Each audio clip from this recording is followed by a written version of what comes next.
Episode 20. Episode 20. Episode 20. Takes a weave down. So it's not Coach over still, but boy did he get his fucking ass kicked. Go beat. Go beat.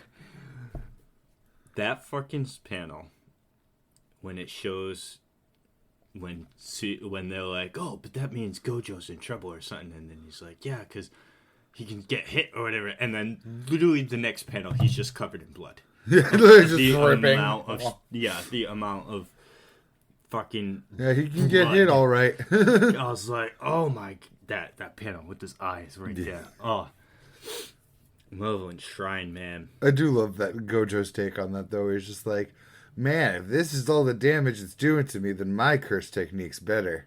Yeah, I'm glad. With regard to curse technique, I'm overwhelmingly stronger. Yeah, it's like, oh, damn, that's your takeaway.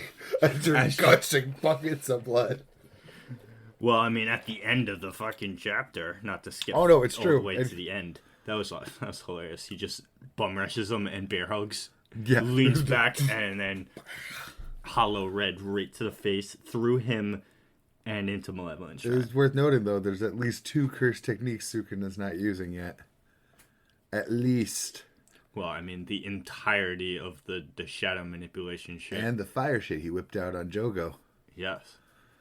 At least. And who knows if Gojo has more than red, purple, and blue? Blue, yeah. But Gojo's... And telekinesis, because he was just whipping out telekinesis in this fight. With the fuck domain and The curse reversal. Yeah. But... Makes me sad he's all scarred up now, though. Too many scars. It's not sexy. I don't think it looks bad on him. It doesn't look bad, but it definitely subtracts. I don't know. It's a lot of scars. It is, and I'm sure he's going to get more. But again, we don't even know if he's going to even live through the fight. So. Yeah. And honestly, it's looking more and more on my point of view. Sukuna just gets better and better. Again, yeah, he hasn't even used 10 Shadows yet, or Fire. And it goes back, too, because I used to say this, and I know you used to say that Gojo would just slap him, but...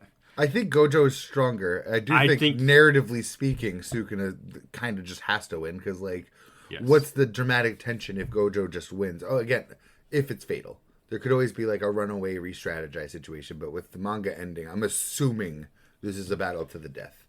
Assuming that, it's way more likely Sukuna will win. Right. Because you're just going to have a fight against Kenjaku. Like, I recognize that. But Gojo should win, to me. I think Gojo's more stacked, and he's going to lose to some sort of oversight or some sort of, like... Ass pull. Or, like, maybe not ass underhand pull, but, thing. Yeah, underhanded. Or some serious strategizing. Trickery or getting jumped. Trickery. I don't think again, no one's fucking there. Yeah, but honestly, who's trying to jump into that? I can't say that because something totally... There's another big... I'm not going to say even what anime that's from because it's about to happen. But in the anime. I just still think of the way Mahito was running away from his fight and Kenjaku is right there. But like, who in their right mind is going to be like, oh, that's Sukuna versus Gojo. Let me go help Sukuna win and just get in there. No, you know you're going to die. All it takes, though, is one moment for Kenjaku to be like... Gravity. And then Sukuna just takes it. True. I don't know. I think he's going to lose to something more like that. Because even if he whips out Maharaga, I mean, Limitless is fucking broken, man. It is, but at the same time, he's gotten through it twice now. Yeah. And Gojo can't use his domain. It's established it's just not going to work. Well, it's not going to work as long as Sukuna's domain's out. But then that's actually a good point of what they brought up this chapter. That's what I mean. If he takes down Sukuna's domain, and I mean Gojo's curse techniques back up, he could probably pop domain again. Well, because how many times did he activate the... In Shibuya, he was ready to do it more than once. Well, in Shibuya, he did do it more than once. The what do they call it when you open it for they did give it a special name. They just called it the 0.2 second domain expansion opening. Yeah, because didn't he do that more than once? I have no clue. I think he did it once, because then Mahito does it later.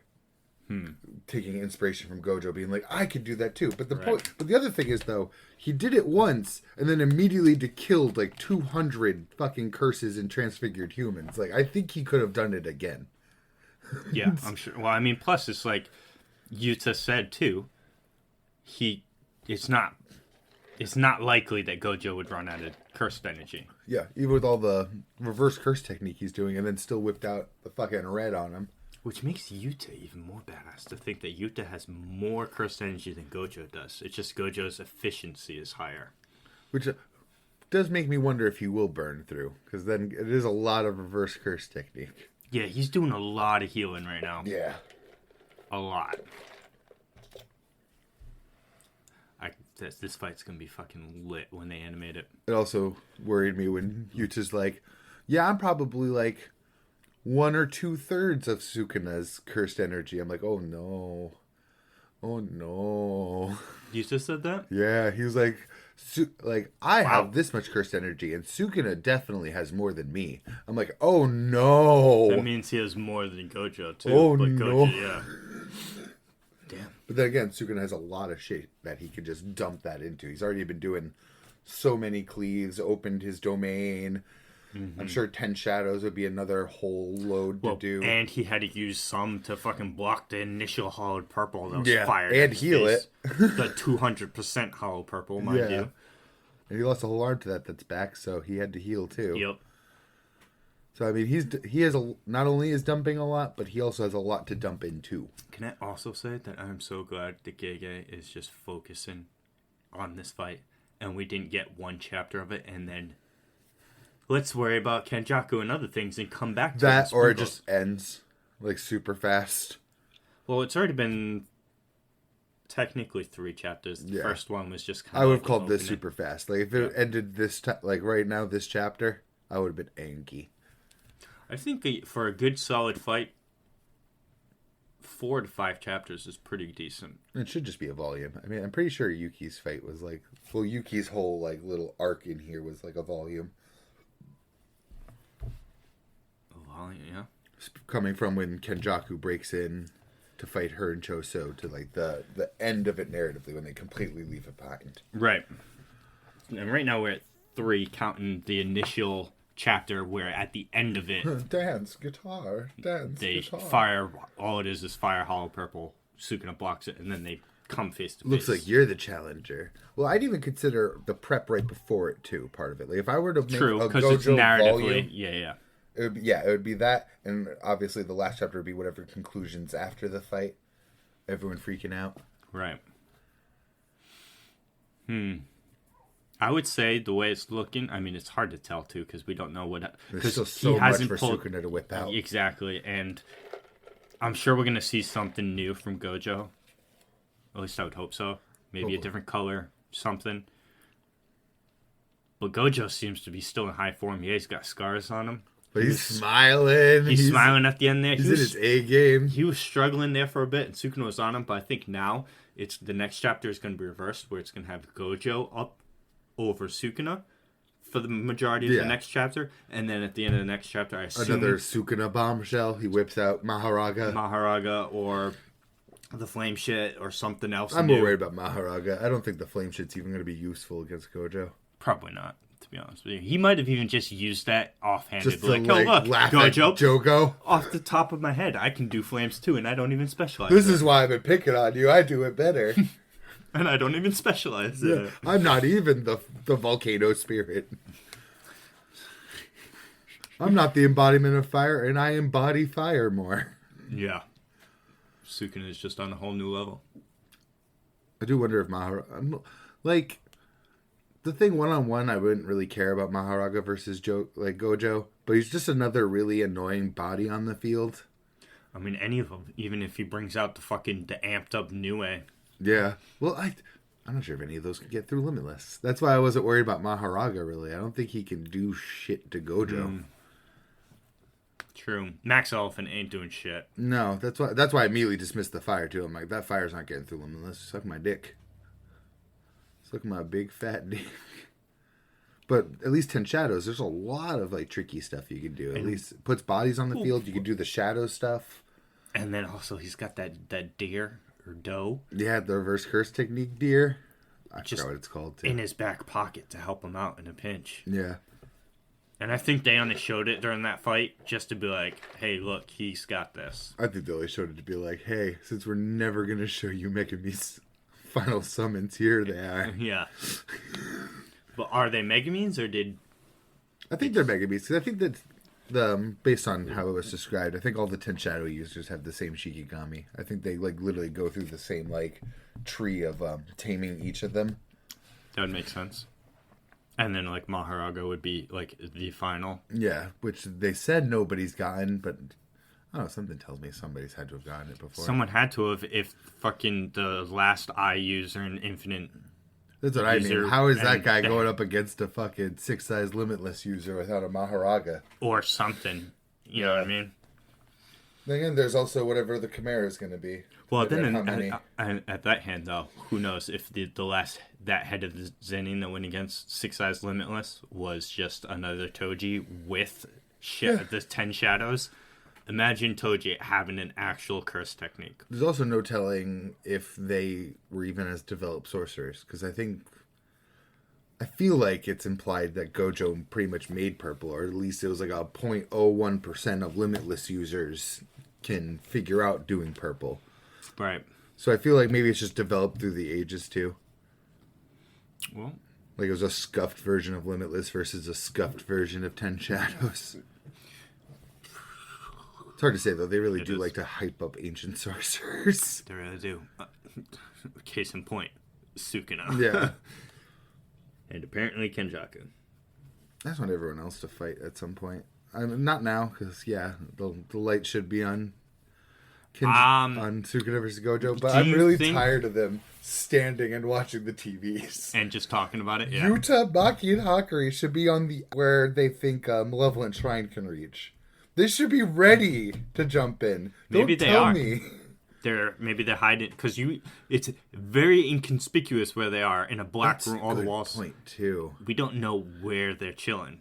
They could be literally right next to them. I just assumed it was that same mansion they were preparing in.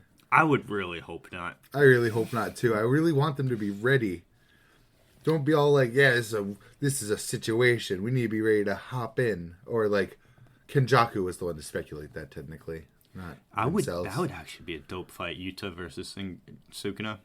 Because Yuta's really good at using reverse techniques, too. Because he can heal himself up. And he's better at using... Well, no, he's not. I wonder if that would leave him, like, too... vulnerable? Hurt to fight back. Well, because he's also got Rika to do all the fighting for him. That's true. So he's sitting there... Oh! Rika's like, Yuta, no! We also got to remember that Yuta with like 2 months of training beat Geto's fucking ass. And Geto was the second strongest sorcerer. And then he got more training. Yeah, exactly. And I will never get over the Sendai Colony fight. I reread that fight for a reason. Yuta fucking beasted out. Again, too. While holding back for most of the fight. Cannot stress enough. Yes. Held back 2 months. Max. Probably less than that. 2 weeks? How long was he at that school for, really? Before Kenjaku rolled up. Well, Geto, Geto, yeah. not Kenjaku. Kenjaku didn't implant his brain into it. Yeah. Geto, way better. At most a month. At most. Yeah. And so he's been introduced to this world for a month and beat the, at the time, second strongest sorcerer. Clean. Yeah. Clean. He didn't take any damage. No.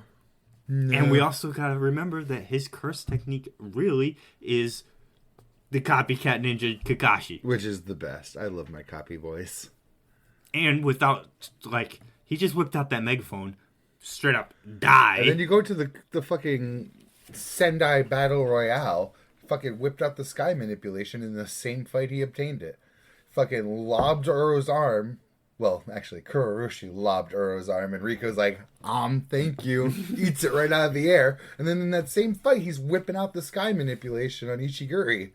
Fucking Granite Blast coming at him, he fucking uppercuts that shit while bending the sky. Is there Is there a usage limit? No. A kind of like, you know how Lucifer in Koro. Yes. Yeah, how he needs to reach certain parameters. A condition before we he don't know it. 100%, but it's implied that it's Rika eating a body part or something of theirs, probably with curse energy in it, I would assume.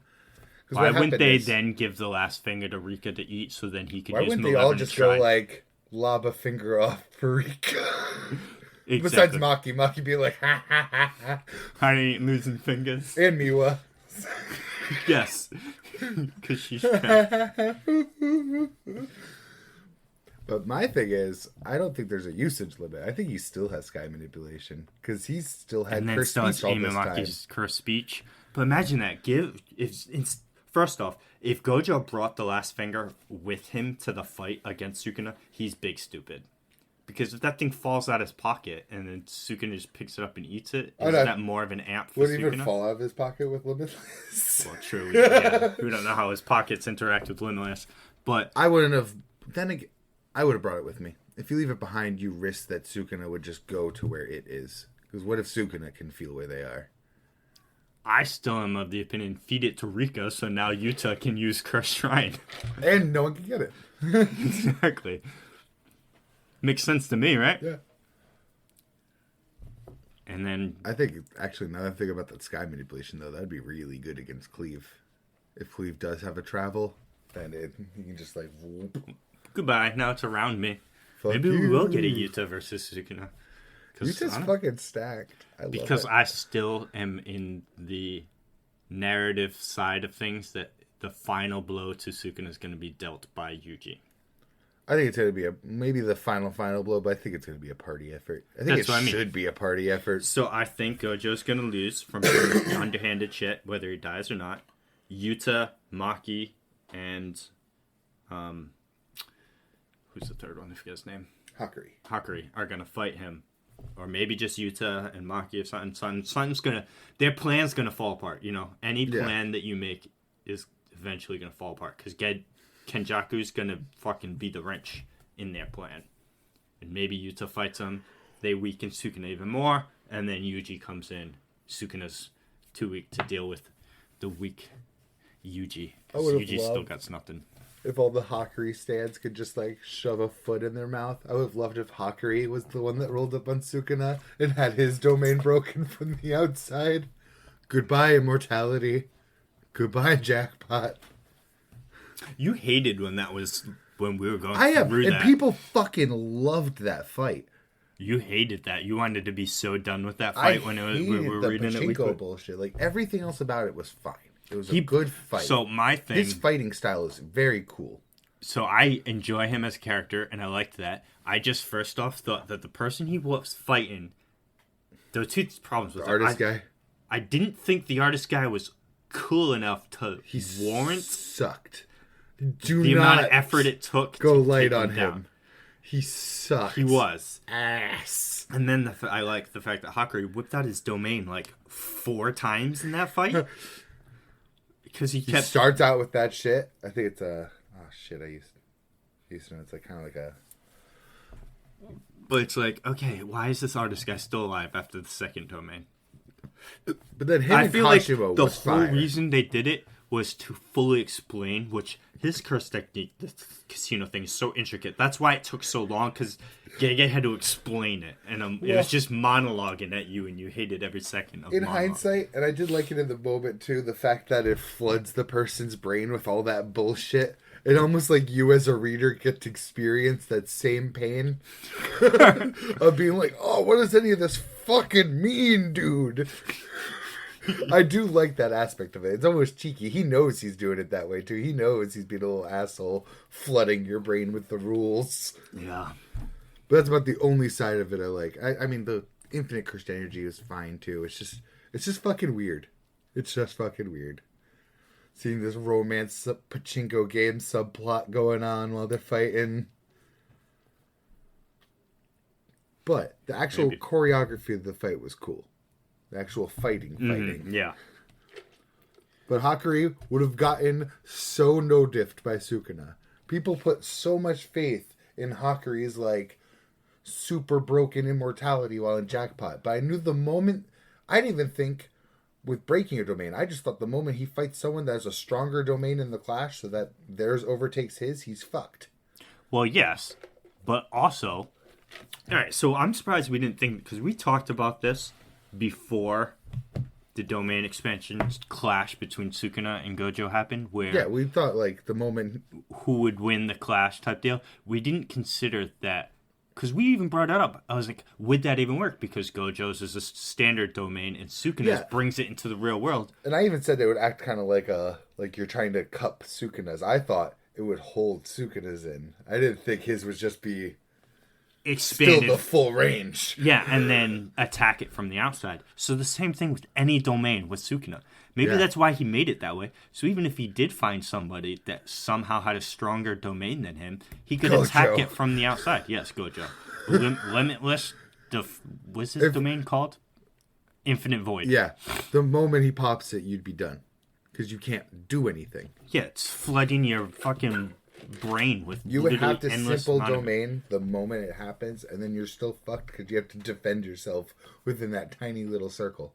The fact that Jugo lived through it is a miracle in the first place. Probably due to, like, mercy, in my opinion. Well, because his head got ripped off, and then he threw the head. True, and then Hanami got the head, yeah. Yeah, so how did he really survive? You know what I mean? If his head just got ripped off his body. Luck. Yeah. Plot armor. Yeah. For an enemy. For a bad guy, plot armor. But we'll see what happens next week. I think that it's Sukuna's turn to be the punching bag. Ass beat. Yeah. And then maybe Maharaga or something else comes out. It's probably not, but I really hope that Gojo just fucking destroyed Malevolent Shrine. Yeah, because if not, he's going to have a hard time. Yeah, I'm trying to pop another simple domain. Yeah. Or something.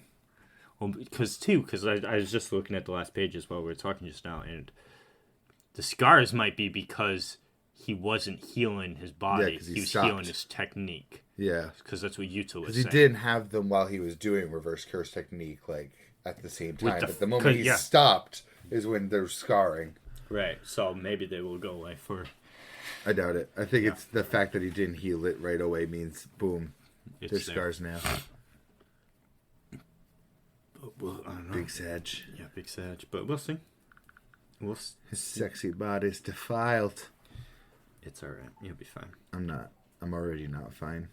Maki was fine. Did you look at all those pictures I sent you? You sent me pictures? No, the earlier. Of Gachiakuta. Oh, yes, I did. I flipped through all of them, yes. Fucking fire. Jabberwocky is so fire. I feel like it's another one of those moments. It's not the main character, but clearly the artist's favorite. Because I feel like she turns the detail like 1,000 times up for Jabberwocky. Is that the dude with the dreads? Yeah, and the claws. He's like leaving the portal. He's got these like drop shading, scary face. Yeah, that dude is fucking awesome. There's one moment, I took a picture of it too, where he's just like smiling going back, and it has like this like off model him like dashing back in with like a smiley face that's stretching, and it's just like, oh. Glorious. There's what a little setup for that though, because they just fought the girl with the boots that I sent you a picture of. She mind controls people with their boots. They make friends after that. They're like, look, it's a misunderstanding or whatever. We just want some information. Cool, thanks. You're not so bad. They make friends. They leave. Like literally the moment they leave, the main bad guy from the bad guy group shows up, kills her, takes her boots, goes to where they're eating in a hoodie. It's like, spoiler. You send me this girl because I would like her, and then you just tell me she gets killed a few chapters after she's introduced. You still got other waifus. Yeah, I know. It'll be fine. That's if I read it. I get some backlogged right now. That's what I mean. Don't pretend you're about to hop on this right away. Yeah. But then he puts on a hoodie, goes straight to where they were eating after this stressful mission. They're just eating and chilling, and he's just there. He's just like, oh, by the way, I know what the leader of the bad guys wants. It's stuff like this, her boots. And it's just like, oh, and I know because I'm the fucking leader. It's just sucks them all in a portal and starts a fucking battle royale. Jesus. That's how you bad guy. It's exactly how you bad guy. He just pulled a Shigaraki too, just like staring at him and just starts fucking like choking him. I don't know if she's dead. I mean, she could still be alive. They made friends with her. There's still a chance she's alive.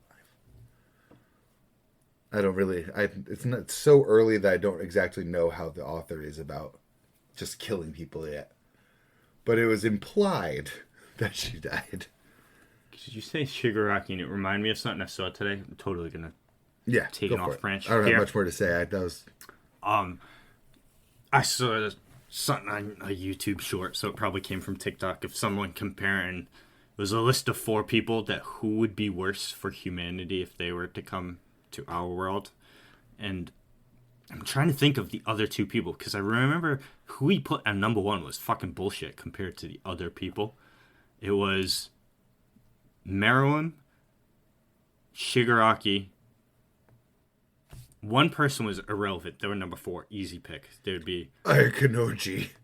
Knowing anime fans. They would be like, okay, yeah, you would be the least. Oh, Muzan was on the list, and whoever the 4th person was the last one. He put Muzan first. Above, he was saying that Muzan would be the most dangerous to come to our world.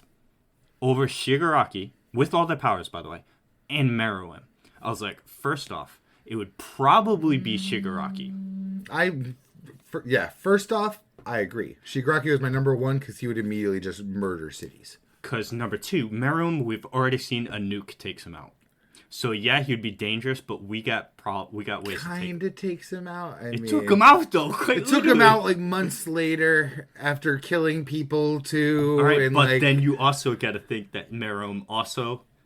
Yeah, so we throw the nuke at him. He's not going to immediately. I have one other point too. Do we have 100% confirmation that the bomb is 1-to-1 with the nuke?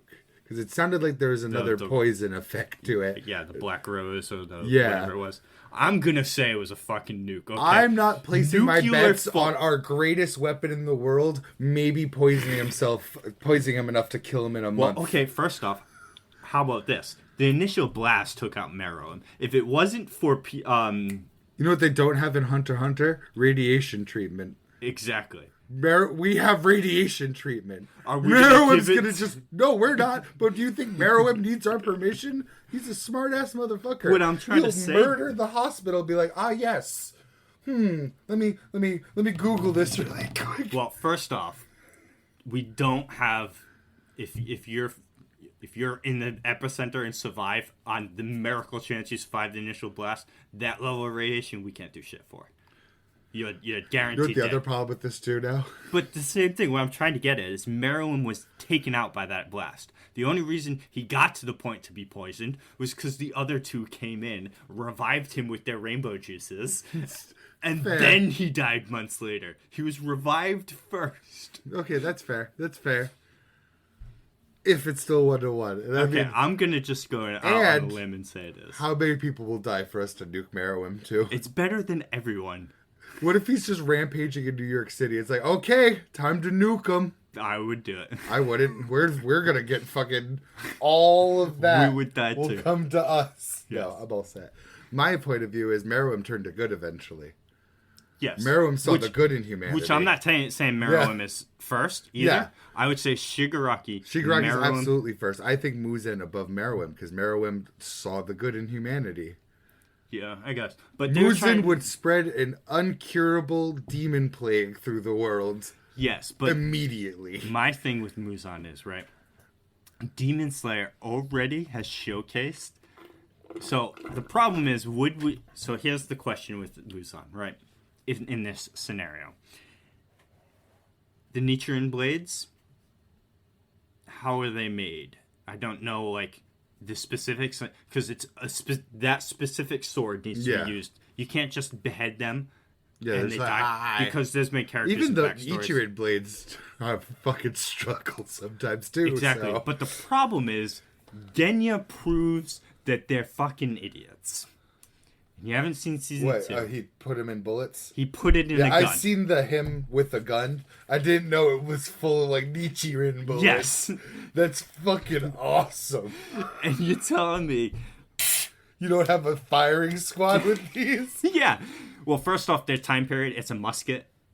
It would be a firing squad pistol, still, though. But because their technology level Punchy is guy won't have shit on that. No. Akasa's getting wrecked. Akasa would have been dead. Fucking Tanjiro threw one of the swords through him. You get a bunch of those muskets. Or even just put a fucking bunch of Nichiren bullets in a fucking AR and go out there and lay these demons out. Come on. Please. Texas got this. Muzan ain't as big as a threat as people think. Shigaraki touching the ground and destroying a city. I do have a counter to that. Go. Muzan wouldn't be so obvious. No. Muzan would immediately blend into society.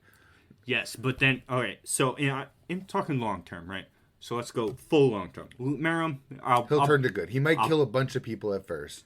He'll turn into a dictator, a tyrant that, in his view, thinks he's doing good. It would be Dr. Doom, actually. Dr. Doom, evil, but creates a utopia still. I think Meruem would make a better society. I just don't think we'll like the steps to get there. Because we're getting eaten by him. I don't think we're just getting eaten. No, because again, he turned to good. But he still requires humans to eat for sustenance. Yeah, but there's plenty of criminals. Come on, we can give them the penalty. Not his world. Eventually, we're gonna run into a Light situation. Okay, there's not enough criminals for Light to kill. I'm just saying. I get what you're saying. Yeah, he genuinely saw the value. It wasn't like a malicious Yes. It's not like a promised Neverland. He wasn't making farms of humans. He saw the actual benefit. So we'll put Meruem third. I wish you remembered the fourth person now, though. I don't. Even if they're throwaway. I remember, though. I'm placing my bet it's Ayakanoji. I know it's not. But it's not. I just love fucking anime fans shoving him everywhere. It's a bit ridiculous. I've seen Crossman Elite. It's good, but... There's so many people that throw him everywhere. Smartest, most devious, person with the most riz. He's in fucking everywhere. Stands picking him. He is up there in intelligence, I would place him there, but it's too soon. I haven't read light novels, so I'm not going to say, he can be put up with the Light and the Lucias in terms of intelligence. I've seen smart things from him, but I'm going to need more evidence to back that theory up. But all I can remember is as soon as I seen that number 4, I don't remember who it is, I was like, the other 3 take this from that person instantly. I'm trying to think of possibilities it could have been. I just don't It's not Madara, then. Oh, it was Madara. Was it actually Madara? So, no. Because people in the comment, because he threw it in there, and one person in the comments brought up a good point. Because Infant Tsukuyomi, not that bad. Let's be real here. It's really not that bad. It's pretty bad.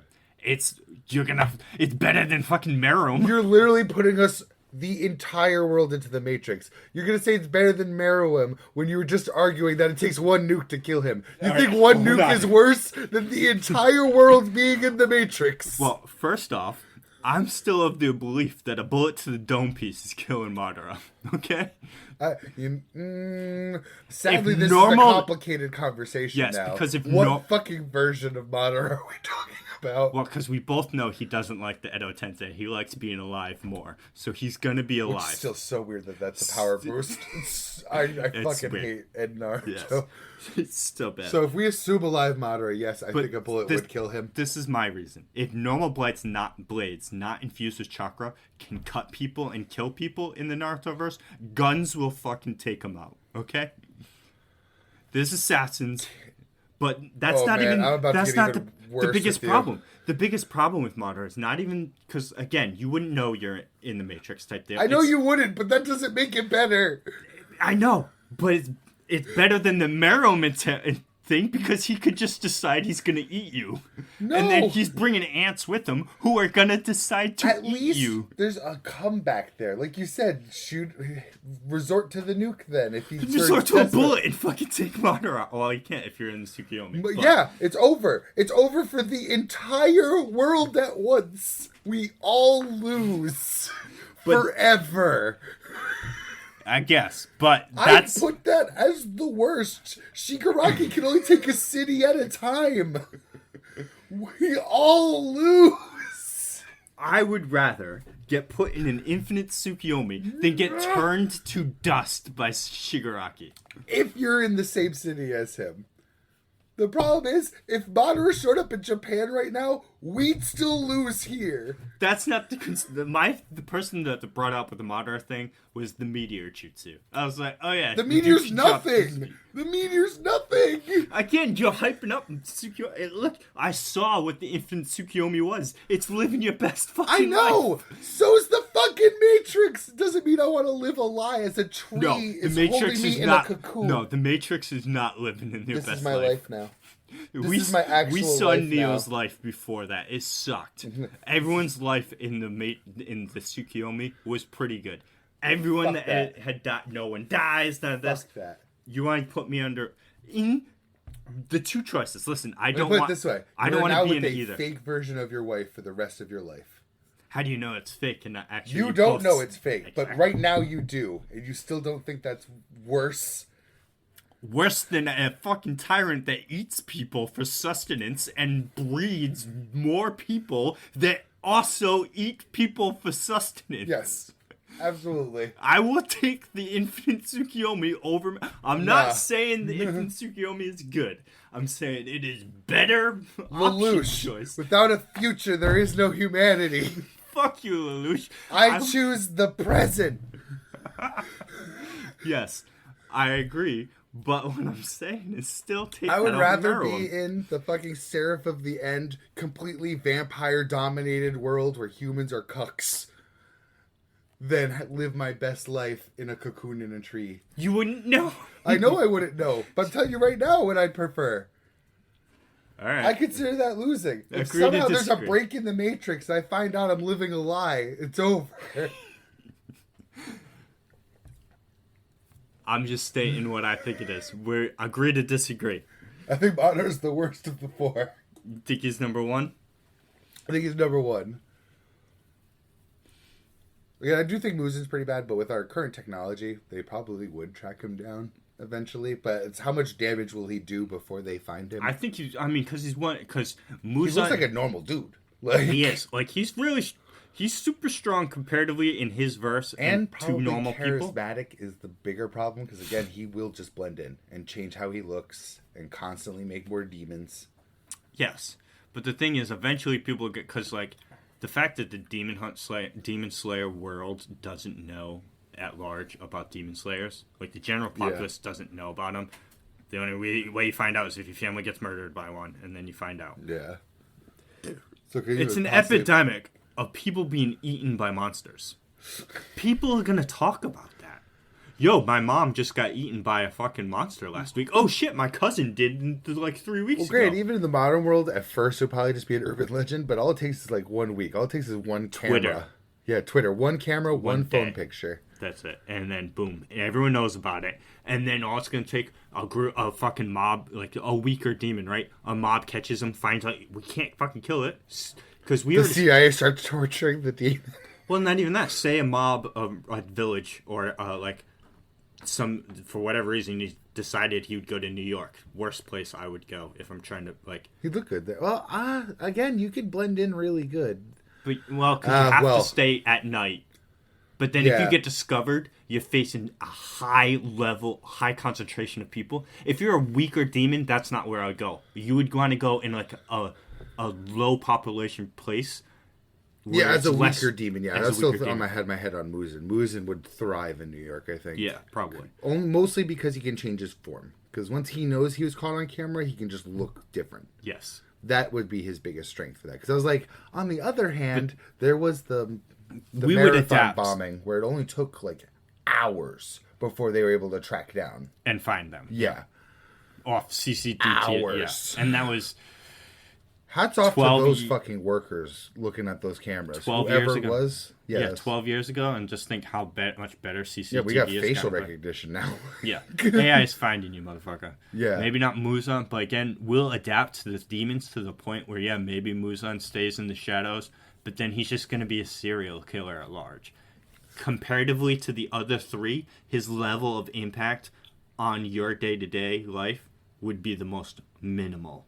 Yeah, in my mind. You'd have the best chance of not noticing. Muzan was the one I was thinking of. That was the immediate, Sleeper. in my mind, number 4. Because I consider him still more of a sleeper. Because he's going to do a lot of initial damage when it's like a zombie apocalypse. Because I think it swaps. Because Shigaraki's going to do a lot of initial damage, but everyone's going to immediately know he's a problem. But then at the same time, we don't have technology. Like, I think Shigaraki would be the hardest one to take out. I agree, actually. As I was saying it to him, like, but what do we really have? Because he has to redirect missiles with, like, even just the air forces he could do with his strength alone. If Endeavor's fucking prominence burn, he healed through that. Yeah. He's just going to... His healing factor is just going to heal through everything. That's another thing I thought of, by the way. If somehow Meruem did survive a nuke, got whatever his healing juices after... Would he just spread radiation poisoning everywhere he fucking went? Yeah. Well, no. Because it doesn't work that way. So if I was irradiated and I'm sitting in... You were in the hospital and I came to visit you, I couldn't get irradiated from you. Oh. Because of the way your body absorbs it, it damages your cells. Because the item you got the radiation from, that item... is such a high, with such a high concentration of radiation that your body, so far as I understand it, probably someone someday with some scientific background that's going to listen to this conversation and completely roast me from this. But from my understanding of it, from videos I've watched, your body can't sustain enough of the radiation. It can't hold it to where it would be so much that then you could project it. Yes. But because there's a guy that was exposed to it, and it's a blue flash. The two pieces of metal were next to each other, and they were studying it, and they just touched for a millisecond. You see a blue flash on the cameras or whatever. In that second, he died, but he didn't know it yet, because it's a slow burn. Immediately, the amount of radiation he was exposed to means you're dead. There's nothing anyone can do to help you. And he went to the hospital or something, and your skin melts off your fucking body. Oh my God. It is not a good way to go. You are fucking toast. You're done. If you depending on the radiation levels. But then I know that inanimate objects, like there's this woman, the woman that's the female, the most Nobel Prizes held by a woman. I was going to say, if you said woman one more time, I'd say, yes, I know what women... I'm sorry. It's okay, I know. I was stuttering. Yes. I forget her name, but she's the one that holds the most for women. Yeah. And her research on radiation, her actual books, you can go see them, but no one's ever... They're contained, because if you were to hold her notebooks, you would be exposed to enough radiation to die. Because she ended up passing away from radiation poisoning as well. Damn. So, because back in the day, they were just fucking... They didn't know, you know what I mean? Figure it out. Once they built the nuclear bomb, that's when the world was introduced to it. We didn't know, trial and error, unfortunately. And a lot of Chernobyl shit, too. Chernobyl is a big learning point forward, too. Because they had to deal with the problems of... Well, Chernobyl's still dealing with those problems. Yeah. And we learned from that, too, to help, because...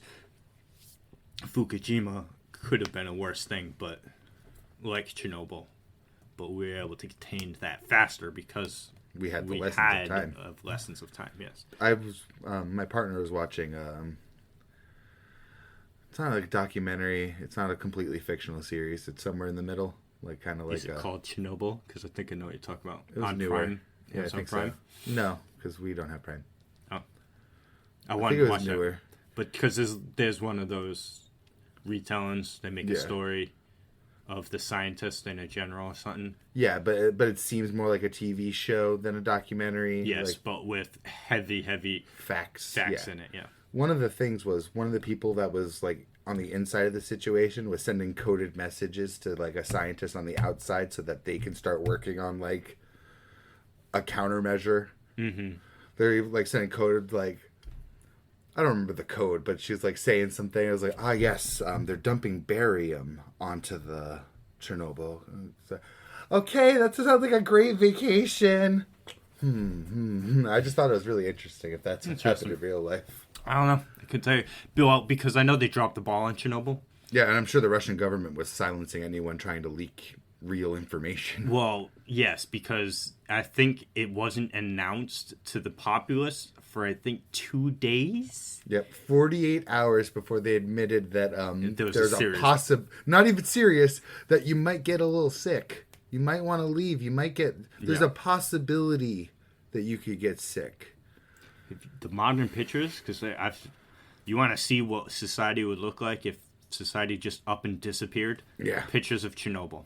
The town surrounded Chernobyl. Because that's what it is. Everyone literally dropped everything. You could see them full of life, and then after that 42 hours, gone. Well, because there's modern pictures with the foil. Oh, yeah, with all everything coming back. I was even talking about back then. Well, yeah, then. I've seen pictures today of all there's an abandoned amusement park I've seen pictures of, and like the school buildings with the notebooks still on the desks. Yep. That kids just, because like I said, everyone just dropped everything they were doing and left. The whole town disappeared overnight, because it's literally what happened. Yep. No one I'm sure they took their most prized valuables, but for the most part, all of their shit was left behind. Right. They also killed some of the animals so that they wouldn't spread radiation. Yeah. Sad. Unfortunate. There's a lot of sad shit that happened, though. I mean, the people they sent in there to, like... Because they didn't really know what was going on, and then anyone that walked into that building after it went critical died. Yeah, it was something like the basement was flooding, and someone had to go in there to stop it because that water would pick up the radiation and then just spread as it floods. Well, because I saw what they call the elephant's foot. Yeah. The melted fucking is it concrete? It's not concrete. It's cadmium, I believe it is. It is pretty much like a liquid irradiated metal. You know that shit? It's like half-life is like, I don't remember, it's 10 or 100,000 years. It was so hot, it could just like melt through the floors. Because that blows my mind, right? The uranium rods in a nuclear power plant will stay hot for thousands of years after it's removed from the power plant. Because I watched another video, and it makes perfect sense. I was like, holy shit. Because there's nuclear waste facilities throughout the world. So any waste is put into a bin, sealed, and put away to decay in half-life. Yeah. But their half-life is 10,000 years. So 10,000 years from now, they are just as radiated as they are now. So the topic of the video was, how do you communicate to someone 10,000 years from today that if you open this box, you will die? They're like, because symbols, technology changes just over a couple hundred years. It's like you could put a skull and crossbones on it, but now look at what we did. Someone could just think that that's, a pirate's treasure is in here. Just from the 200 years. That person would be stupid, but yeah. Because you think that the nuclear waste symbol, if you didn't know what that was. Yeah. I'm just saying, like, between back then and now, I still think a person now, if they opened the skull and crossbones thinking there's treasure, that's their own fucking fault. No, because like the way he brought it up was more like, look at how imagine, especially if there's a fall in society between now and 1,000 years. 10,000 years? Yeah. 15 even. To be honest, we should just be transporting this shit to the moon at this point. For real. Just put it, strap it to... They send rockets. It sounds wrong, but when you think about it, there's really... I can't think of any repercussions. I'm no scientist, but I can't think of any repercussions. It's a barrel. Compared to the endless expanse of space. They send rockets into space all the time that... Like, Elon Musk sent his car into space to test weight on a rocket. Just throw a couple barrels on there. You're testing weight. Throw fucking uranium... Well, actually, it could be catastrophic if it blows up in the sky. Yeah, and I just thought that probably has some sort of effect on I'm sure that's why they don't do it. In it. Because this... Can we just get like a space cannon? I'm going to the other end now. I'm going really stupid. Let's just get a trebuchet that can reach the atmosphere. The world's greatest trebuchet. Quick side comment. I love anytime anyone mentions a catapult. Yo, yeah, so half the the time trebuchet. In the picture, it's not a catapult that's being shown, so someone says, actually, that's called the trebuchet. I used to know the whole meme. That used to be like the trebuchet is clearly superior to the catapult. And it had like all the facts of like how far it can shoot rocks and shit. But that makes total sense, though, because that would be the last thing you want to put on a rocket that has any potential chance to blow up in the sky. Yeah. Is fucking uranium. And I'm sure whatever navigation systems are on it are going to get fucked up by that. Well, no, because it's contained in containers to make... Yeah, true. So I'm not too worried. Yeah. I'm more worried of the rocket exploding in the process. We run that risk all the time, though. True, but with people, not with uranium. So we risk the 4 or 5 people we're launching up there, or just the robotics that we're launching up, or the satellite. We're risking that, but we're not risking uranium blowing up in the atmosphere. Look what just happened with the forest fires in Quebec that was blown down here. You want to blow up uranium in the stratosphere? No, I'm assuming it would be secured enough that it would just fall and like... I mean, that's still not great. No, these things, picture like an oil drum. So it's basically thin metal. I was expecting like lead. No, from what I've seen, then it could still affect the navigation systems. Well, because you got to think whatever it's lined with, radiation isn't leaking out of it because people transport this shit and move it. I put this thing in a giant lead cube. Yes, and send that to space. Yeah. So if the thing blows up, the cube protects the uranium, and then we try take out one person as it falls. That lady in that show, the toilet falls. Yes, get like me. Oh, I missed that show. I love that show. I love how we started talking about fucking the infant Tsukiyomi and got on talking about still think it's uranium. The worst, man. I don't know, whatever. I do. It was a good topic. I don't want to live a lie.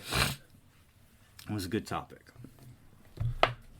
I'm just going to be Chad Chaddington. I started a company and I'm a huge influencer with all my merch. And it's like, sure, I don't know that's fake. That's even sadder. Yeah, to me with my foresight. There is the chance, well, no, he just kind of whips that shit out, doesn't he? He just kind of like, boom, and now the infinite Tsukuyomi's here. Well, if that was the case, why didn't he do it right off the rip? Because first off, no, because he needs the 10 tails to use the infinite Tsukuyomi. Okay, so it's just regular alive Madara. Yes, so he can't use it. He's no longer the worst. Yeah, I'm pretty sure you're right. I don't fucking know. I don't remember. I'm pretty sure he needed the 10 tails. He had to go into white version first, I'm pretty sure. Yes. So I'm thinking, face and chest version. Because he could have he had numerous opportunities to use it. He could have, if he wanted to fight Hashira, he could have put Hashirama. He could have put every single person. Wipe the shit out of the Hashira. Sorry. Yes. People try and make that argument that people from Demon Slayer are strong. I'm like, they're people with swords. They're cool characters. They're good swordsmen. Any other anime wipes the floor with all of them. Muzan lost to a bunch of dudes with swords. I wish I could swipe Makima onto that list. She solos the whole verse.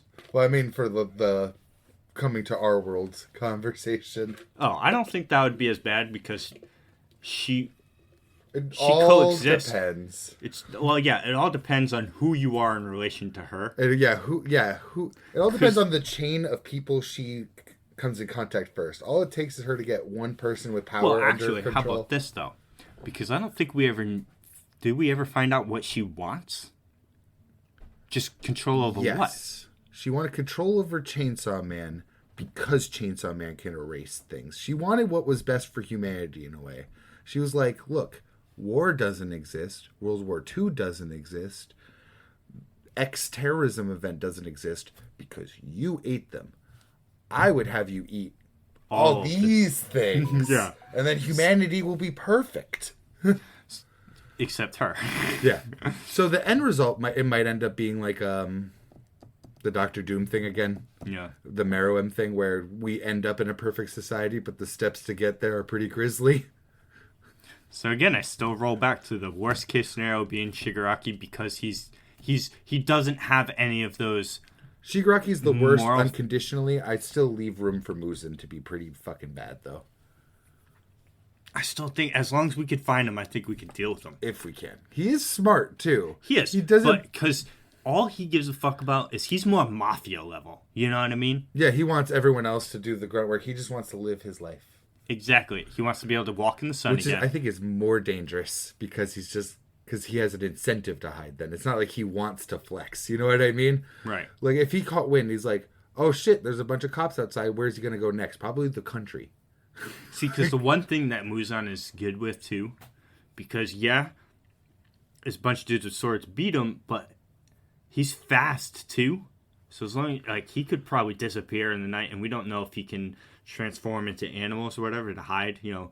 Even cops still rolling in a thing, and a dog runs out the building and runs away. You're not going to go chase that dog thinking, oh, that dog is Muzan. If Muzan do that, I don't think I've ever seen him. I'd be worried with him in the system considering that, because could he just, like, replace you? Look like you, kill you? Every form of Muzan I've seen, facial features have been very, very similar. Even when he was a woman, it was almost obvious. Okay, so it's almost like a baseline of him. It's not because I was wondering if you could take other people's appearances, then it's over. The big thing is he can change his age. So one of the ways he hides is be a baby. Is a child, which is in season 1 when you. Even that alone is pretty. There's a lot of room for Muzan to be pretty bad. There's 3 things that Muzan chooses to be: his male Michael Jackson adult form, which he uses as in the business sphere of things to find because all he cares about is finding the blue spider lily to be able to walk in the sun, and because then in his mind he's. I'm perfect. I'm more powerful, and there's no drawbacks. Yeah, and then the child form I think that one's more iffy of how to explain, but it's more infiltrate schools, maybe the education system. He's noble. He was adopted by some like aristocrat family or whatever. I don't know how he keeps the front up. Probably some kind of blood jutsu art to keep them brainwashed. And then the final one, the female form, is. In his verse, the basically what Daki was doing, the female entertainment districts. Oh, like matriarch, or was he prostituting himself? I don't know if he prostituted himself, but that's what it was. That's a weird way to use your infinite freedom, my dude. It's ways to infiltrate places a man wouldn't be able to infiltrate. He's just all about the job. All about the job. That's weird. He don't give a fuck about anything other than finding that spider lily. But he's patient with it because... He has all the time in the world. The humans don't. He's been doing it for 200 plus years. I forget how old he is. 100 plus. See, that's what I mean. I there's a lot of room to be worried about. But Shigaraki's definitely the most obvious. On a planetary scale, Muzan's not terrifying because... Or what's he gonna do when he's just gonna live his life, gain control? So here's him my as fear. Like he walks into a room. Boss. Walks into a room. Let's just say they're criminals. It could be anybody though. Yeah. Demon. All of you get on planes to other countries. Muzan doesn't like demons. He only made all of the other demons specifically to find the blue spider lily, that's to hope still incentive to send them to other countries, or to hope that one of them overcomes the sun, and then he can just like copy them. Nope, he eats them and he gains their power. He absorbs them, but he would know instantly because all demons are from him. So he controls all. I guess that sense of it. When he makes demons, if any demon anywhere on the planet utters Muzan's name, they instantly die. Oh yeah, I forgot about that. That was in season 1, actually. Yeah, yes, that was fucking cool.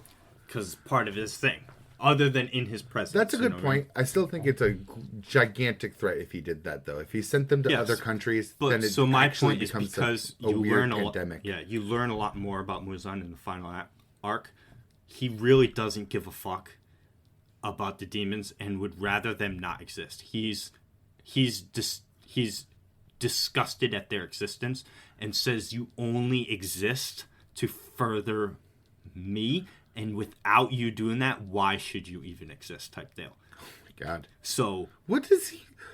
But that's the thing. His motivations beyond finding the blue spider lily to be able to overcome the sun is never explored. What are you gonna do with that? It's so close. That's why I say, okay? So he gets it. He overcomes the sun. Now what does he do? Because when he wasn't that, he had a fake wife and child that he never killed, a human one that never knew he was a demon. He operates in businesses. You know what I mean? He doesn't go around causing trouble. Society just to do this thing. Yeah, because it's like he doesn't cause trouble on his own. It's all the demons he makes that causes the trouble. Well, what about Tanjiro's home? Well, there's a specific reason he went there. Oh, because Hanafuda earrings bullshit. Yes, because they're related to somebody, and the one person that makes him pee his pants. Severe PTSD to the point that other demons have the PTSD through Muzan's blood and don't understand what it means. That's fucking hilarious. Yeah. So like I said, Muzan, he's a threat of what potential he could do, but him as a character, a good villain. Then I just need that long-term goal. Because everything else, I love that. I love that you're like this weird mix of coward but prepared, but like he's super patient. But because, like I said, he got his ass whooped by that thing, and he's like, "Okay, I can't beat you. I'm just going to go and hide in 50 years. You'll be dead in 50 years. I'm going to use my advantage that you humans don't have." He literally got scared of the dude and went completely underground for 50 plus years to wait until the dude died. He's like, I ain't fucking with you. I'm not even gonna make demons yet. I don't want the smoke. I'll just do some alchemy. Yeah, I'm just gonna go underground. With the herbs I have, I'm not even gonna pick more. There's only one demon that two demons he would keep. Because one Yoriichi, I'm assuming is one of them. Who? Yoriichi, other Hanafuda earrings. That's demon. Yoriichi's the name of the dude that gave him PTSD. Oh, okay. So the demon version of that guy. Yes. I know it's not the same guy. You know what I mean, though. Yes. Because the demon that looks just like him. Yes. They've specifically, it's reiterated more and more that... What's the other one then? Akaza? No.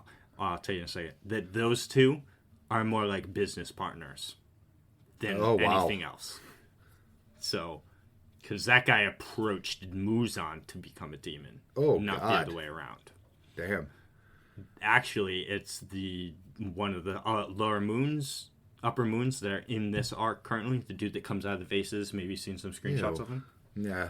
Because he makes those vases and Muzan sells them. So that's the extraordinarily massive source of income for Muzan that he can't live without. Lose. Well, he'd really prefer not to. Yeah, because he uses that income to then fund his search for the Spider Lily. You know what I mean? Yeah. Which is hilarious about the Spider Lily, by the way. Because Muzan would never be able to find it. I really need that long-term goal. Because I don't like the idea of a villain that's just like, my whole goal is to be perfect. And that's the goal. I'll be perfect. At least Cell wanted to be perfect, but then wanted to do more after that. Yeah, I want to have good fights, and if you don't give me good fights, I'm going to blow up this fucking planet. Because that's incentive to give me some good fights. Muzan just... You don't need to be perfect for the life you're living right now. No. You don't need all of this. Because I know he is rage-filled of the fact that he can't walk in the sun. He despises the fact that that is a weakness of his, and despises his own weakness that he killed the dude that turned him into a demon before he could figure out how he turned him into the demon. So does he regret being a demon at all, or just the sun part? I think both. Both? Okay. But that makes more sense to me. He wants the power. Okay. So I still want a reason that he wants all this power, I guess. Even just a little bit. Even if you gave me like one drop of like even like a backstory of why you resent something or something like that. You know what I mean? You just one drop. I was beat as a kid, so I want a better life. That's enough. He was sick his whole life, so maybe he just wants everything. Yeah, see, even that's a little better, actually. I like that.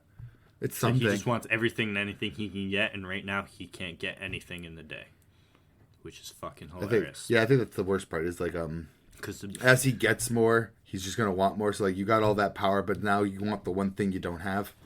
Because I wouldn't consider this a spoiler, but because it's not stated until the very last chapter. The only reason to read the last chapter, in my mind, the blue spider lily that Muzan's chasing after only blooms once a year during the day. For one day. That's brutal. So he would...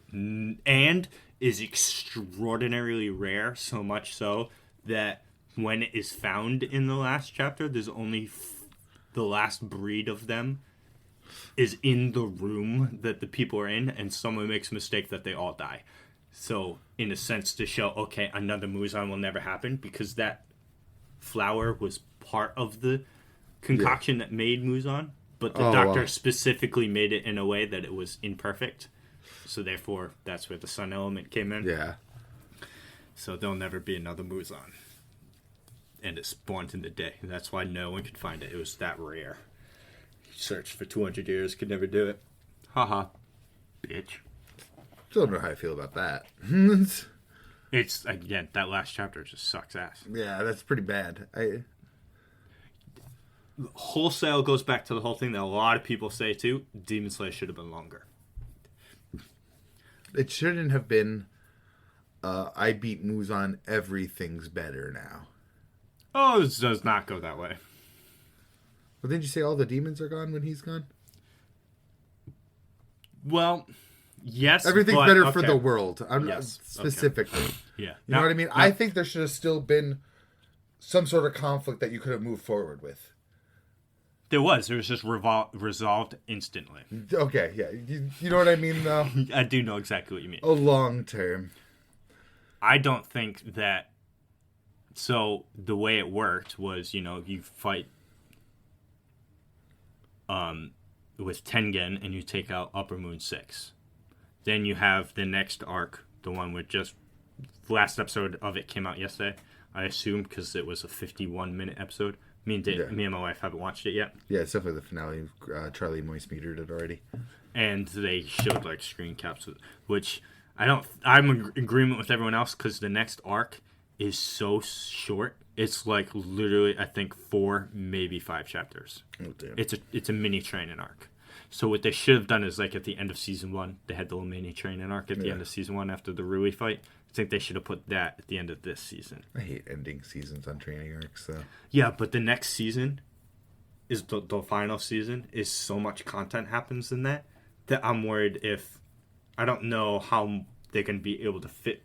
It's a long stretch of chapters. But again, they are ending on longer episodes. Maybe they just open with a longer episode, end with a longer episode. I'm sure they'll fit it in. Yeah. Plus, they're not... Extend the season. They're putting multiple episodes in. Don't do Attack on Titan, though. Please. Fucking do it. Don't fucking do it.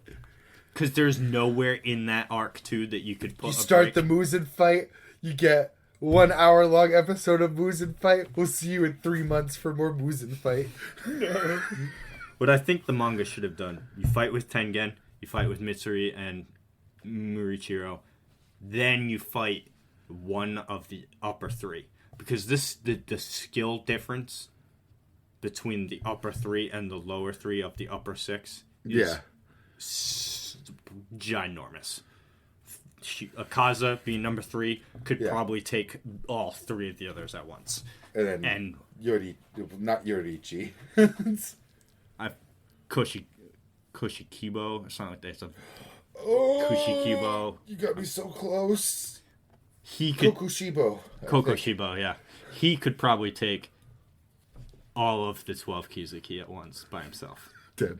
Yeah, he's ridiculous. Because each one, because one Hashira for the upper moon, one Hashira for the lower 3 each. Yeah. 2 for Akaza, 2 for Doma, 3 for the top one. And then everyone for Muzan. Everyone that's left for Muzan. But I think they should have split it up longer, fleshed out Muzan more, fleshed out some more characters a little more. They did pretty good with what they did, but there's more lore that could have been packed in there at the end there. But I will say, without watching this last episode yet, season 2 is just better. Oh yeah, everyone's saying that. Literally, Charlie said it. Everyone said it. Even on the animation side, that final instance of Tengen versus Gyotaro.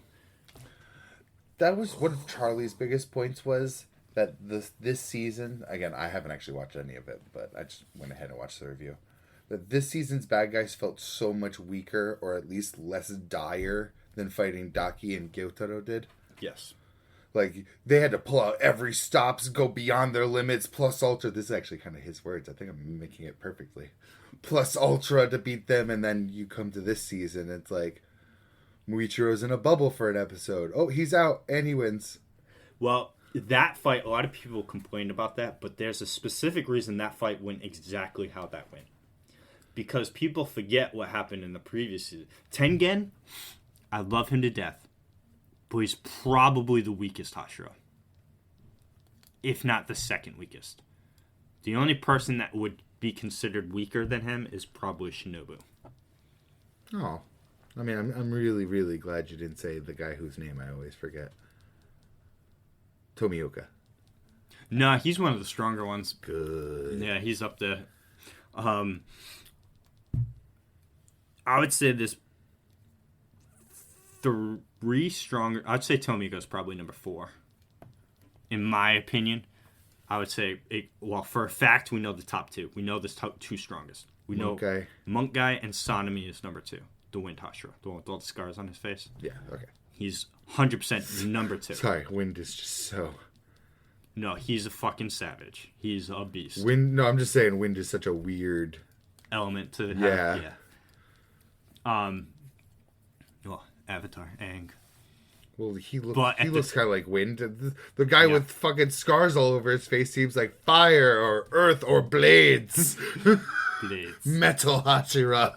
It's because he cuts himself in every fight because his blood, the scent of his blood, he has that special blood that is mentioned in season 1, briefly, that like he's like the top quality meat or whatever. Oh. But the scent of the blood acts as a dampening and weakening effect on demons. Because I just wanted to spoil his anything, but he's one of my favorites. But then I would say Obanai is 3rd. Obanai is the one with the snake. Yep.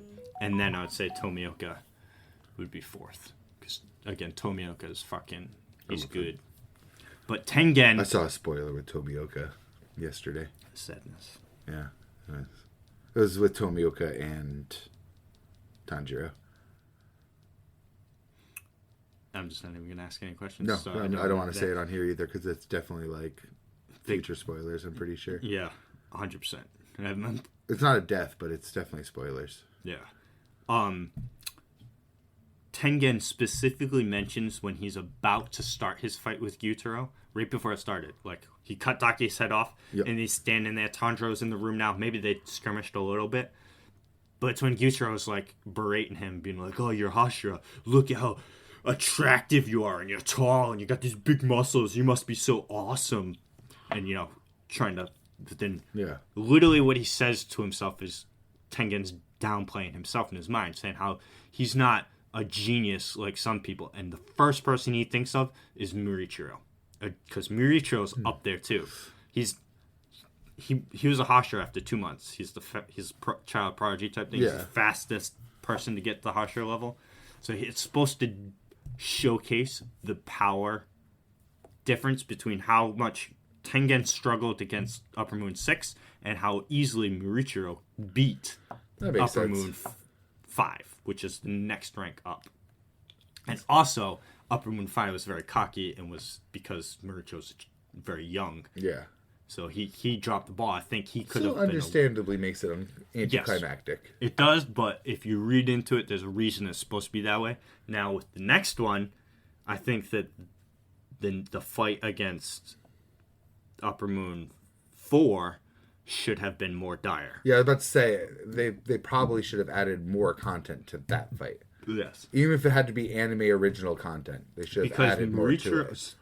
Again, I haven't watched the last episode yet, and it's been a while since I read the manga. But you can probably guess just off the fact that it's one episode it's 2 together, 51 minutes, Still, but yes. The Tengen fight felt like 5. Yes, but I don't think Mauricio really helps much in that fight anyway. I don't think so either, to be honest, from what I've heard. Yeah. He comes in like at the very, very It sounded like an if he'd make it there or not. Yes. So I'm like, he should have made it there, and him and Mitsuri worked together to fight what Mitsuri is fighting now.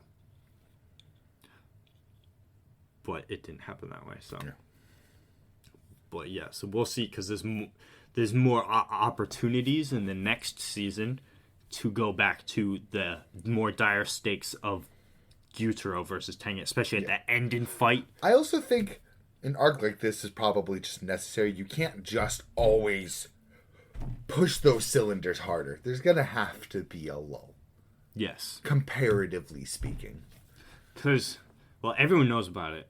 I don't want to spoil you, because I don't know if you know how this season ends. The season ends? This specific season. Okay. Then I don't want to spoil you of what happened, because there's an event that happens at the very end that triggers the next season. Yeah, I have no clue. That needed to happen. Everyone's going to be talking about it. You're probably going to see screenshots. I probably will, because I see all the spoilers. Yeah. Unfortunate. I still love how I think it's like Wednesday. I open up Twitter and it's immediately fucking Red shooting Sukuna into his own domain. Because I have our Twitter on my phone, I scrolled down and I saw a text of something JJK and I just swiped it away. Yep. I was like, I don't even want to know. Oh, I did see one spoiler. It was the first page of Gojo healing himself. They're like, when he got his It's not Gojo over. They were like, oh, he healed it. I was like, yeah, everyone knew that. He wasn't getting his head cut off. That's what I shared that tweet to you. It's not Gojo over, it's only Go Getting. No, yes. Yes. I guess we'll move on to the newly dubbed King of Double Page Spreads. We already knew. We always knew. Yukinobu. Tatsu. Oh my god. It's okay. Sorry. You had it earlier too. I did have it earlier. You whipped it out on me and I was like, whoa. I've been trying. I was so impressed. Yes. Yeah, no, it was fire. Dan. Yeah. Our boy finally coming in. Dude, when he came into that first one and he rips through like 12. I was trying to look for where he was too and I couldn't see him. Yeah, it was just like a line. It was just the damage. So good. Let's see. That's 2. There's a really nice, like, I don't know if it was on the same page, or the page right after, where it shows him like going back into the power lines and switching over to another power line. It just looked really nice. Our girl got her face beat up today. Yeah, she got fucking beat. Yes, that's one right there. But yeah, she got thrown into the telephone wire. Then another one came, kicked her to the ground, and then another one. I don't know if those are wooden beams or steel beams that they threw it on her. I was like, no, Momo. My barber. That's number 2. Oh, yeah, right here.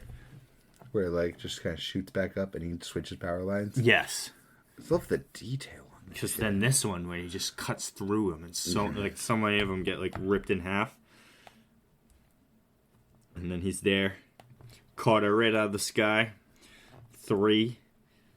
And then the last page is number 4. So, yeah, 4 double page spreads. Didn't see Evil Eye coming, though. I didn't think that was the issue. But I was like, oh, boy. He's just like, it's Tuesday. When he said there was going to be a big problem, I actually thought it was going to be the ghost. The ghost that's been on Momo's ass. Oh. Yeah, I'm surprised that hasn't been a thing yet. Big same.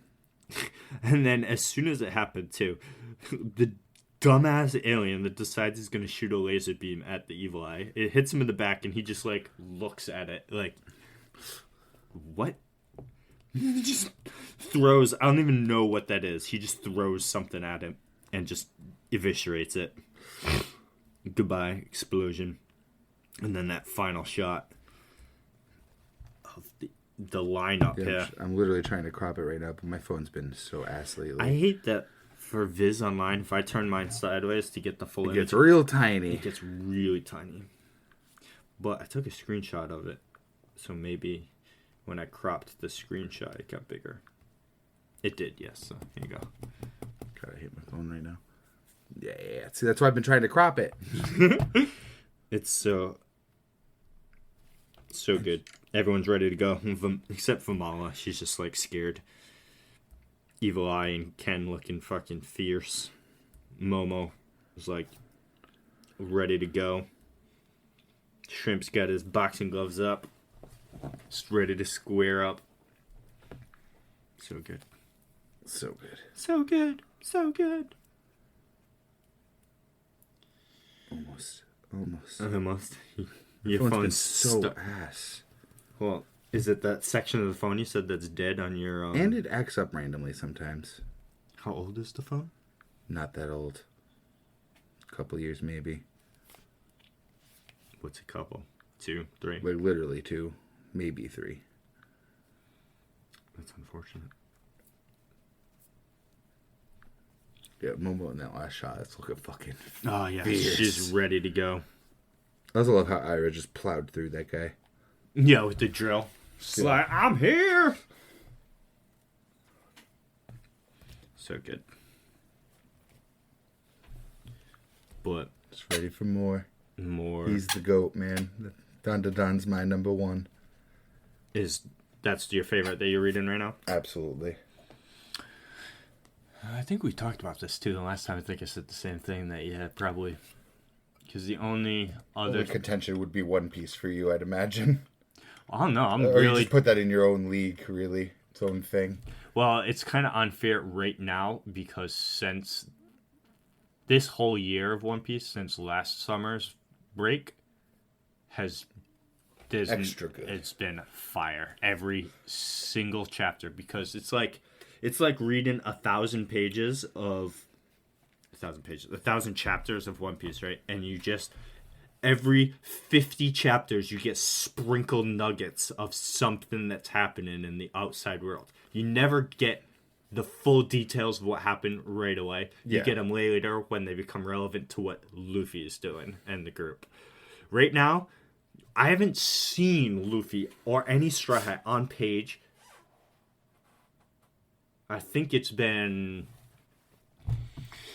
6 to 8 chapters.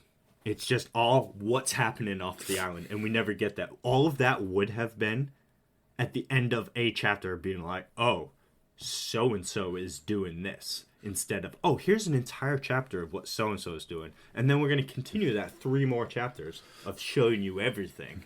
And it's like, so it's kind of overload. Yeah, it's unfair right now because we're getting answers, and answers in One Piece is always the best. But generally, I would say it'd be up there because JJK and Chainsaw Man would be close seconds. Also fire. Yeah.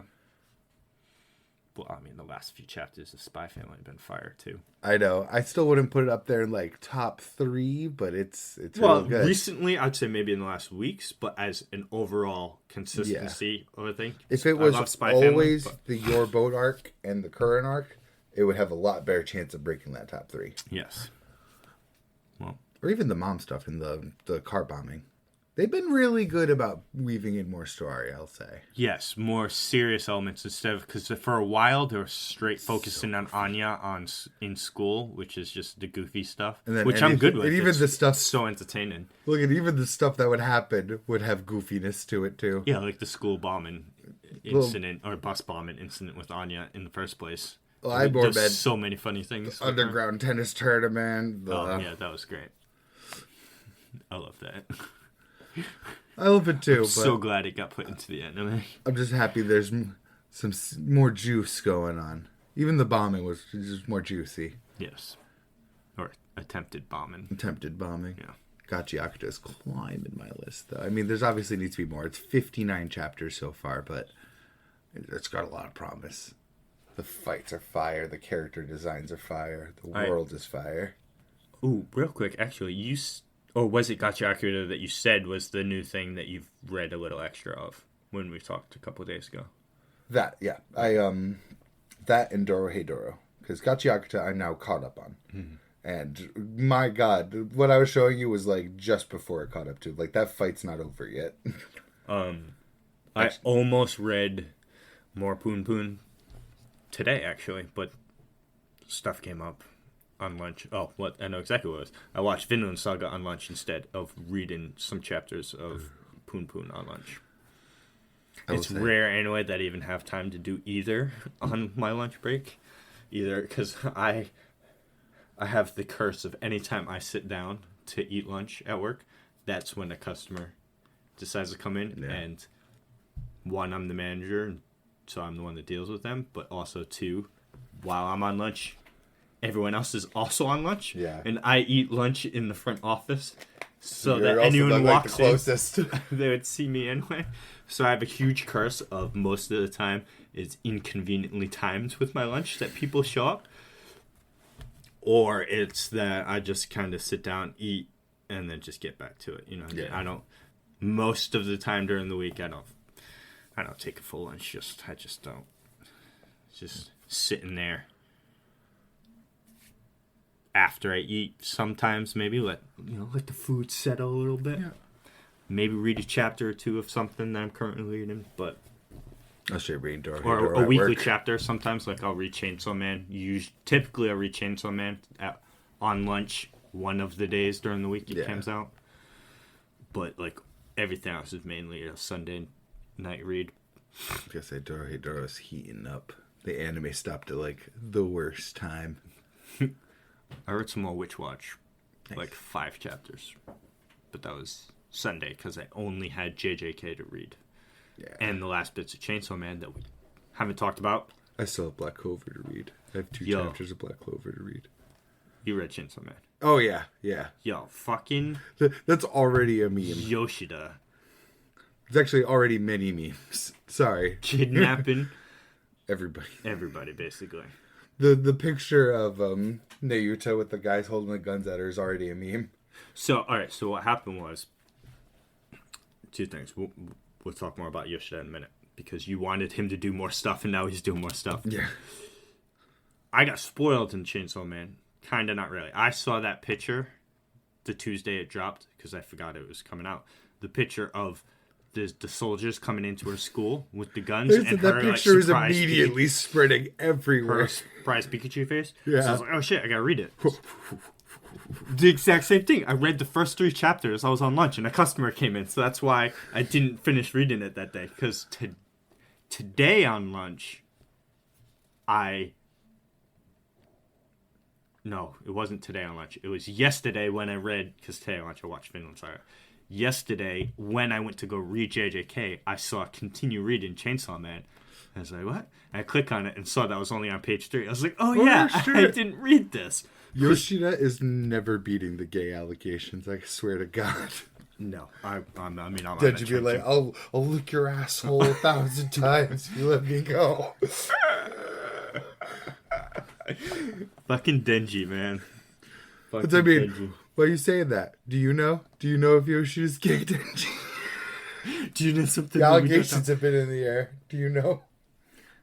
I loathe that trope, by the way. I'm fucking taking you prisoner to protect you. Fuck up out of here. First off, I'm Chainsaw Man, bitch. I need your protection. Who do you think that dude is that fucking behind Chainsaw Man cult? So they didn't show his face, right? Behind Chainsaw Man cult?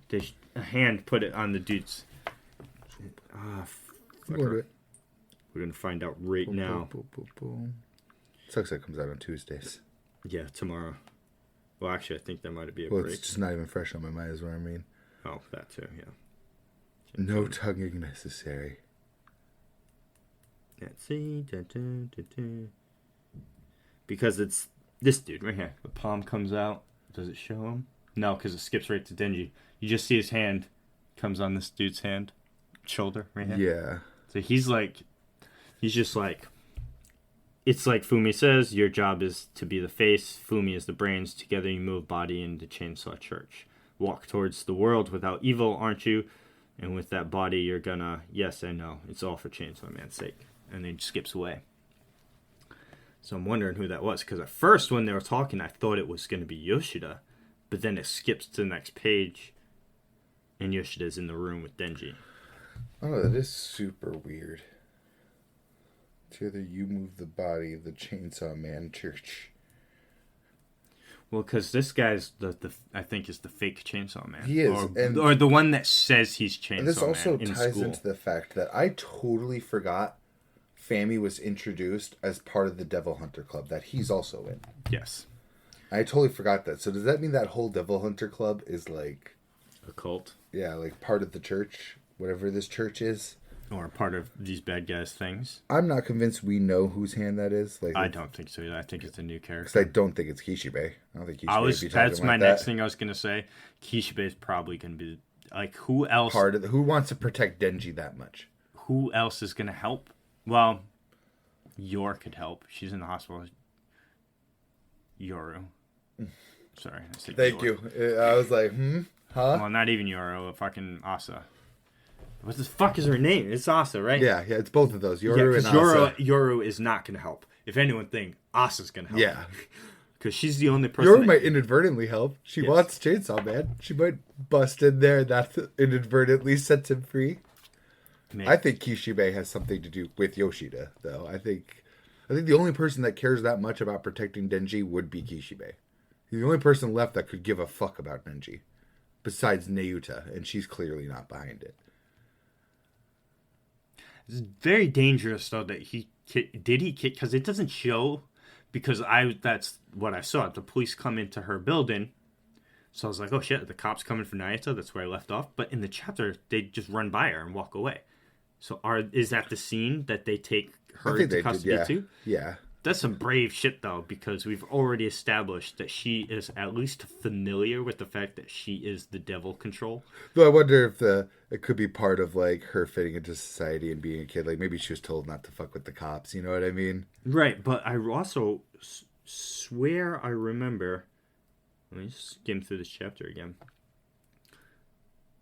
Oh, well, they do straight up point the guns right at her. Yeah, and then hard cut to Asa. Yeah, you're right. So yeah, and the fact that at the end too, Yoshi is like, we don't want to harm Nayuta or the dogs anyways. No tonguing my asshole necessary. I forgot about the dogs, yeah. So and he even reaffirms, not while you're under our protection anyways. I really think Kishibe's got something up in there. I don't think he just retired. He should though. Yeah, I hope not, only in the sense that I don't want to hate Kishibe the way I hate Yoshida. I hope not, because I don't want Kishibe anywhere near danger. Keep this man alive. He's gone through enough. Protect this man. Yeah. If he's still in Denji's life, he's in danger. Yeah. That's my sense for it. I don't mind if he's an over-controlling grandpa. I want power back. You know what? Why Kishibe has the right to be an over-controlling grandpa? Because he's still that one guy that can fuck with Chainsaw Man. That makes sense, by the way, that I didn't think... We talked about this before. It's probably dawned on you since, but we're like, how is power going to come back the same way Nayuta's back? Yeah, but she won't have the memories.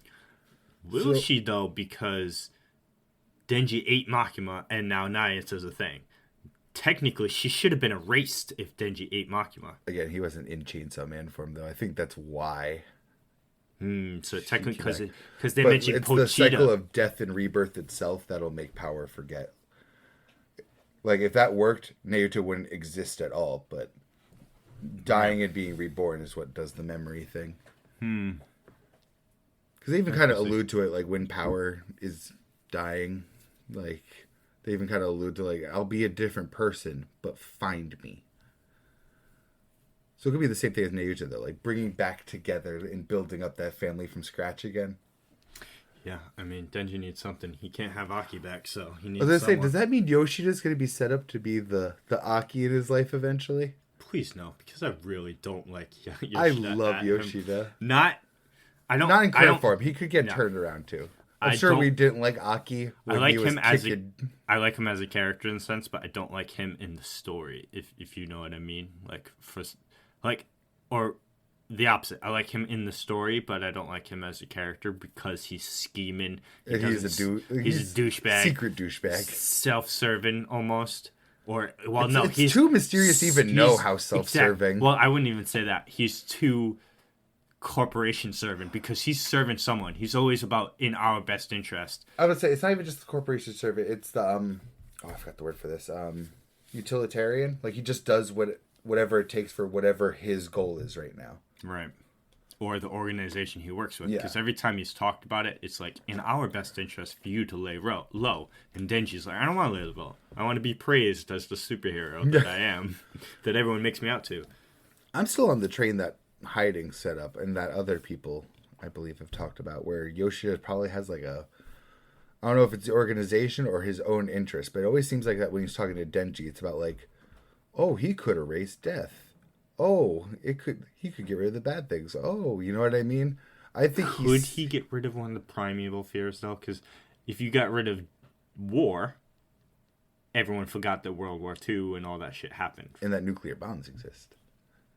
Yes. What would have happened if he fully ate war, though? Because that's the thing. People keep saying if Pochita eats something, they're erased from history, done as a devil. Yeah. But Yora's still around, so she had to have at least escaped. I would say I don't think he ate war in general. I think he just ate that one war. I think he ate genocide. I think that's what actually happened. I think he ate whatever the atrocity that happened in World War II was. Holocaust devil. Yeah, that's what I'm assuming. Which would be a strong fucking devil. Not just for the one Holocaust, but because the Holocaust is a word used for like racial cleansing. So that is like as a word. Yeah. Even outside of historical context. But yeah, I think that's what it was specifically, because they said specifically World War II didn't happen. So what happens if he eats the death devil? People forget death is a thing? Yeah, I wonder if death doesn't happen, or if they just forget death happens. Like, so it just does. It's like, yes, they got spirited away. Yes, the long slumber.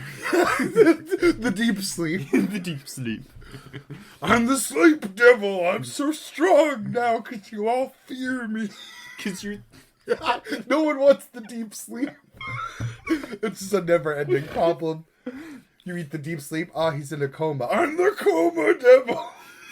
The weakest devils now become the strongest. It's a huge cycle. Oh, Jesus. That would also make sense if he did eat nuclear bombs. Was there just like an arc in his life? He's like, I'm going to eat everything about World War II. Yeah, but let's face it, though.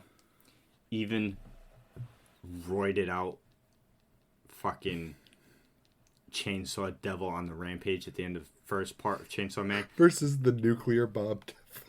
Or not even that. Well, isn't that not a thing anymore? It's not, because he ate it. So that's what I mean. I'm like, I'm wondering how that fight would even go. Because, I mean, the fear of nuclear bombs is... And then you would think that devil has access to nuclear bombs. But look how thoroughly trounced darkness took everybody. Yeah.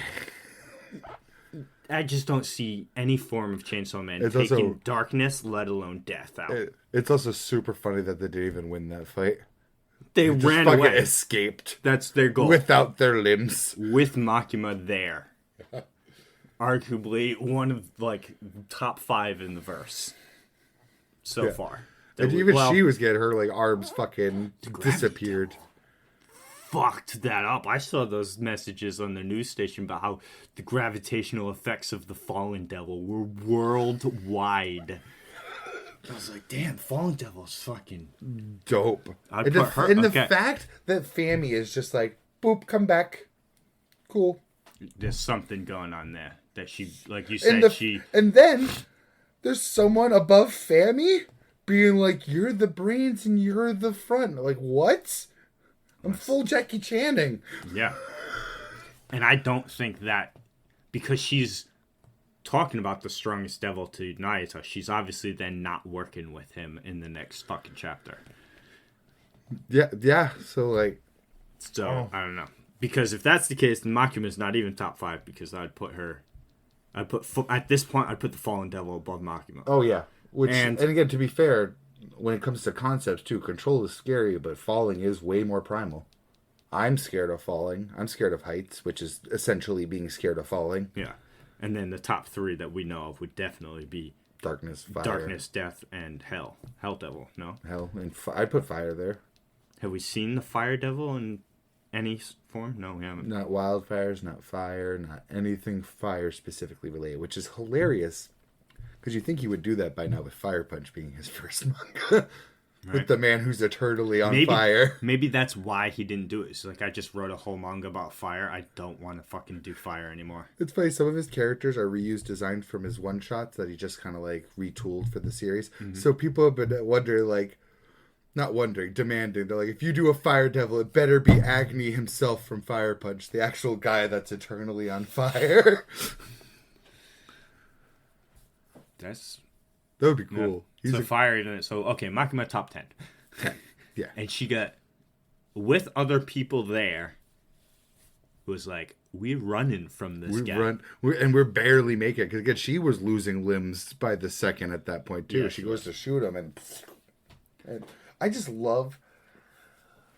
Something about Makima I just always love is how completely unfazed she is at all times. Even while she's losing limbs to a devil way stronger than her, she's just kind of like, surprise Pikachu face. Oh. Yeah. Barely surprise Pikachu face, too. It's just like, let me throw up another... Oh, okay. Get us the fuck out of here. Oh, that was a day. I'm going home. I'm going to go drink and not get drunk from it. Yeah. I just also love the design of the Darkness Devil. It's just one of the best designs I've seen of anything ever. Imbues what a devil would look like. And when you get the full picture, too, when you see the 2 sets of hips and legs under that shot, yeah. The fact that it's 2 people. Yeah, each one of his legs are, yeah. And then all of the people. Even Falling Devil's design was really cool. I like how the head is detached really and held up by 2 arms. Yeah, Darkness Devil is like... Angel got fucked up. Aki got fucked up. They immediately no-diffed all their arms. This panel, though. I'm pretty sure we lost Beam, the shark guy, and the Violence Fiend to that fight. I'm sure we lost a few people. I don't remember seeing them ever again after that. I'm almost certain the Violence Fiend dies, because he takes off his mask for that and still loses. Yeah. Fucking wild. Still my favorite Chainsaw Man. Second favorite. Which first? Still Kobeni and Denji's little conversation. In the hamburger shop? Yeah. Afterward, he's just like, oh man, I'm tired of being like someone's dog, always taking orders just to get by. And she's like, that's everybody's life. We're all like that. I know it feels like a unique struggle to you, but I promise you that's kind of normal. Where's she at? I really want to know. Hopefully just living her best life somewhere. Maybe college. Just please, something mundane for her. But not a fast food joint. Yes. Be in a cubicle, somewhere safe. Yeah. Yes, a secretary. Yes, a secretary. Yeah, maybe it's not the best thing in the world, but you're fine. You'll live in the life. Especially for Kobeni, because it would make sense for Kishibe to stay in the industry, but Kobeni wanted out. Just let the girl get out. Oh, no. She did get out. And not have to working a part-time job at a fucking hamburger shop, and your old friend comes in here and murders all of them. And murders everyone. Thank and God, then forces you awful. To... Oh, that scene, man. I love that chapter. It came out of fucking nowhere. We're just suddenly Kobeni in a restaurant, falling over with food. Tripping over corpses. And you get that repeat scene of her falling again. It's like, no. She fell like 4 times. Yeah, great. The poor girl. Yeah, I just want the best for her. Don't be prostituting. Don't be in a fast food she's joint. Definitely not prostituting. She's not that type of person. No. And again, it was the one thing she really wanted to avoid. But while we still have time, Diablo finale. Diablo final 2 acts. Because I even ranted to my partner who knows nothing about all this shit today about how much Mephisto did nothing wrong. Mephisto did do nothing wrong, but at the same time, he's a pure evil. And also, to be a little fair, he's like the lead person that brought the other Primevals back in like 1 and 2. It was his scheming that got Diablo and Ball back. So it made perfect sense, by the way, because I know you were fighting. It's this. It did make sense. You were standing right in front of Mephisto, who is defenseless. Seal his ass, and let's get out of here. So Lilith can't take his essence. What if she rolls in here, kills us both? I didn't think it was a stupid decision. Let me put it that way. I didn't think there was no logic at all to it. I think it was smart. They had one soul stone, and I think it was way smarter to put Mephisto in it than to put Lilith. You know when I got angry? Because at first I'm obviously like, no, don't make that decision. It's when my character's like, I stand beside whatever decision you make. I said, no, Kel, I don't. No, that is not me. I wouldn't do it. Don't blame me. Don't hate me, Lord of Hatred. He's the Lord of Hatred. Why am I going to pick a grudge with the Lord of Hatred? It just hurts me. Because he got us out of the Harajam illusion. He gets us out of the fucking Lilith illusion when we use the sightless eye on her. Brings us straight to his chapel ahead of Lilith to where he is. He trusted us with his giant embryo. But then also, totally accepting. That was the part that most got me too. He's just like... all he does, he's just like... You cannot imagine the consequences of the decision you are about to make. He doesn't even say, like, which of the ones you're going to say. He just says, of the decision you're making. And that is it. And then is totally fine with it, too. He's like, okay. Yeah. And the Bloody Wolf is still there and didn't say a word. And that's the part that also most bugged me, is Nerel seals it. And then one of the portals Mephisto makes, the same color that brought us there, with the Bloodied Wolf inside it, opens up. And bitch, you walk in it. You betray the Lord of Hatred and then take his transportation?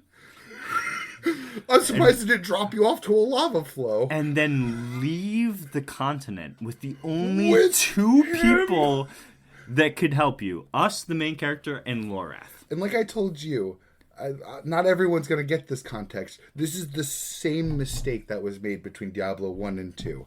Aiden puts Diablo's Soulstone in his head and is like, I'm going to get the fuck out of here. I'm going to go east, and hopefully there'll be redemption for me there. And what does he find? He finds that Diablo led him straight to Baal, and all three primevals are back on Sanctuary now. That is how that story ended. And now Nerel is doing essentially the same thing in a different direction that we don't know. West, yeah. But I think she was straight up heading west. I think she was riding into the sunset on that fucking boat. So, like, I'm not convinced it's not going to end in the exact same thing happening. Because somewhere on Sanctuary is going to be Baal and Diablo. If Mephisto is still on Sanctuary somewhere, Baal and Diablo should be too. Because they were all in the same place by the end of 3. They're all inside a Black Soulstone that got destroyed when Malthael got killed. So they should all be on the same realm of existence right now. Just sealed. Yes, sealed or recovering. If Mephisto was sealed away, and they did mention that he was recovering. Yeah, so I think end of 3 they all got released into the world as like essence though, because the Soulstone breaks, and they're just like Diablo, scattered. Baal, and them aren't in 3 themselves. They were, but we sealed them. But the 3 ends with Malthael taking the stone, absorbing it, and then you fight him. And when you kill him, all of their essences is Malthael, the angel of death that you're talking about. The only sensible fucking dude in the entire tree of angels, in my mind, of the lore video. I don't know his whole story. I don't know if killing all of the humans on Sanctuary is sensible, but I saw his logic, because he's like, man, all the evils that we've been fighting for generations are sealed right now. The only demon spawn left are the humans. We kill all the humans, we win the eternal conflict. I see his logic. Oh, because I got out of the video, he's just like, go destroy these fucking soulstones and get rid of these He wanted to kill all of the humans. Oh, I didn't know that part. He's like, they're the only things left, not only that are made of demons, but that could bring them back someday. Like, if you just leave the soulstone on Earth, it's Sanctuary. Why don't they bring it to heaven? I actually saw a great video about this. I'm really glad this came up. Tyrael says, like, very briefly in one of the cutscenes, is like, I could not allow its evil to remain in the heavens. That wasn't enough for me for the longest time. I thought the same thing. I actually watched an interview about cut content from Diablo 3.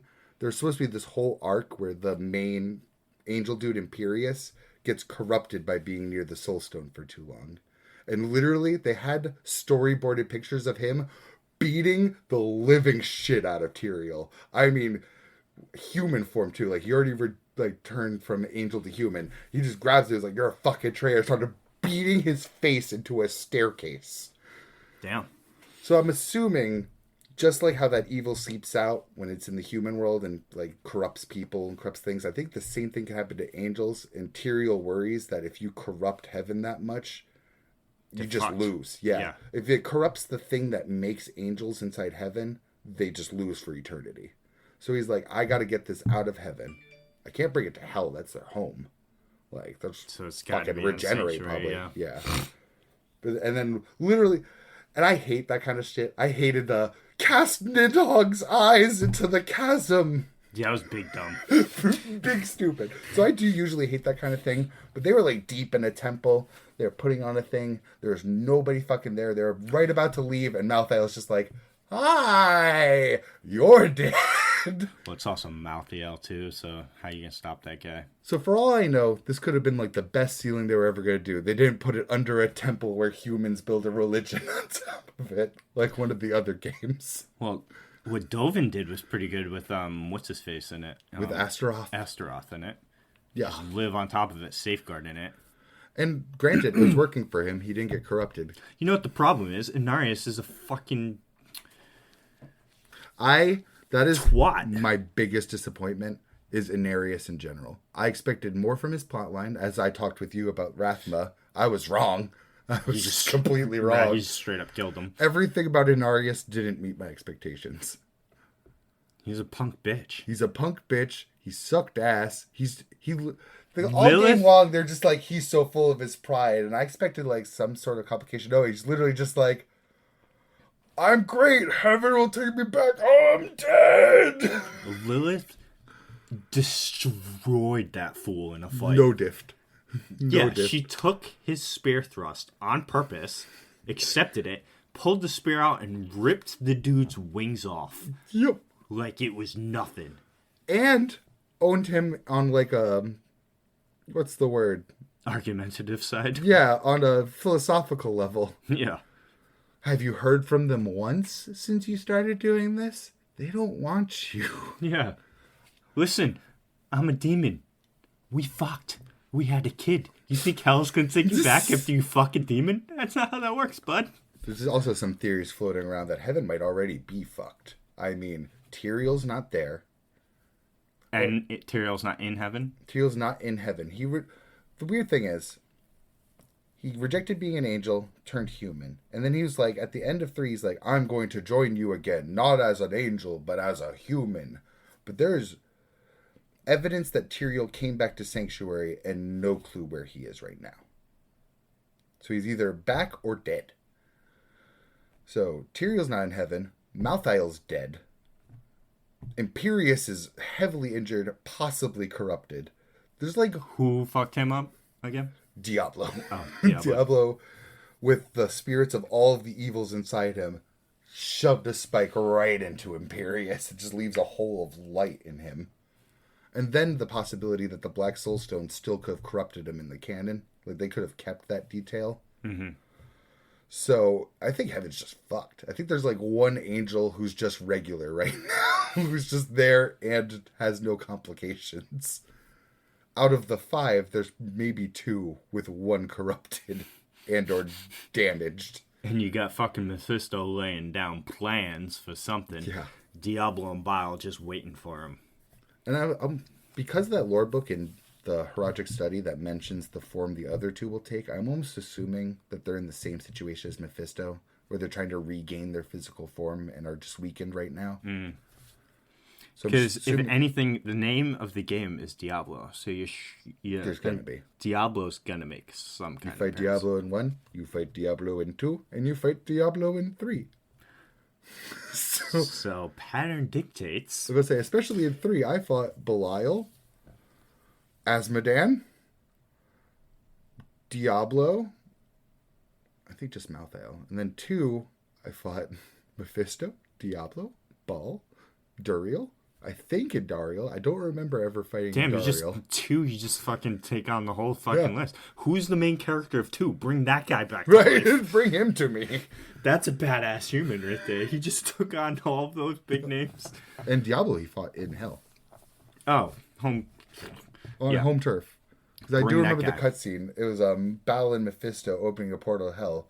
Diablo finally turns back to his normal form from being the hero in 1 to back to his formal form. So whoever you're playing in 1 is actually canonically Diablo? Yep. So at the end, he shoves the soul stone in, and the wanderer that's wandering the lands with Diablo inside him is the guy that beat him in 1.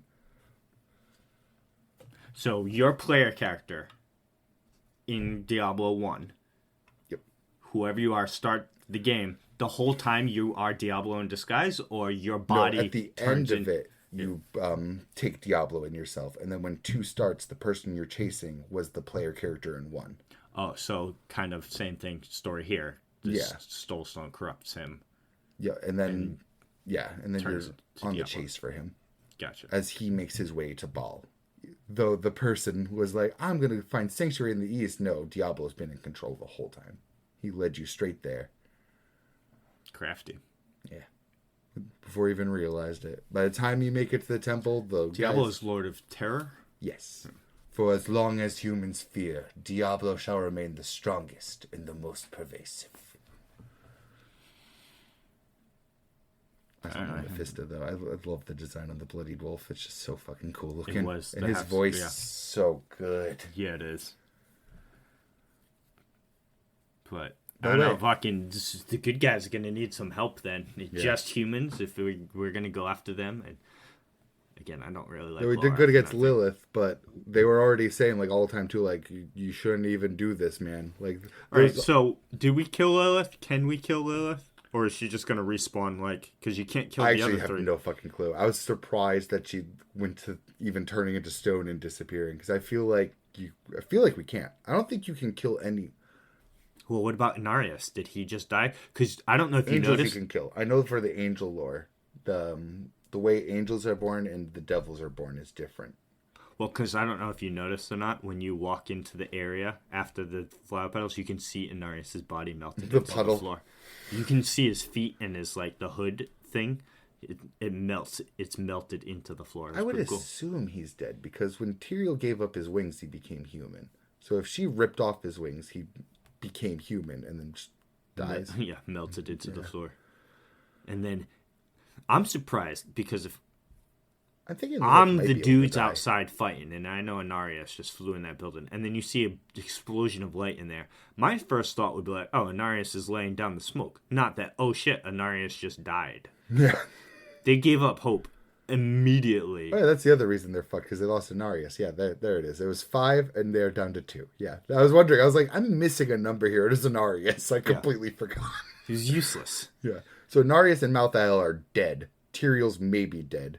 Imperius is fucked up, and that just leaves the one I haven't really seen much of. Don't even know his name. Yeah, I forgot. Apparently, they were like a quest giver in 3, or like you saved them really quick. I don't even remember what they fucking look like. Well, obviously not. They're not going to take on Diablo, Baal, and fucking Mephisto. I was thinking Lilith might be dead, because lore-wise, it was like one great being split off to the Crystal Arch, which is the thing that makes angels. The more we talk about this, by the way, the more I think Lilith was right.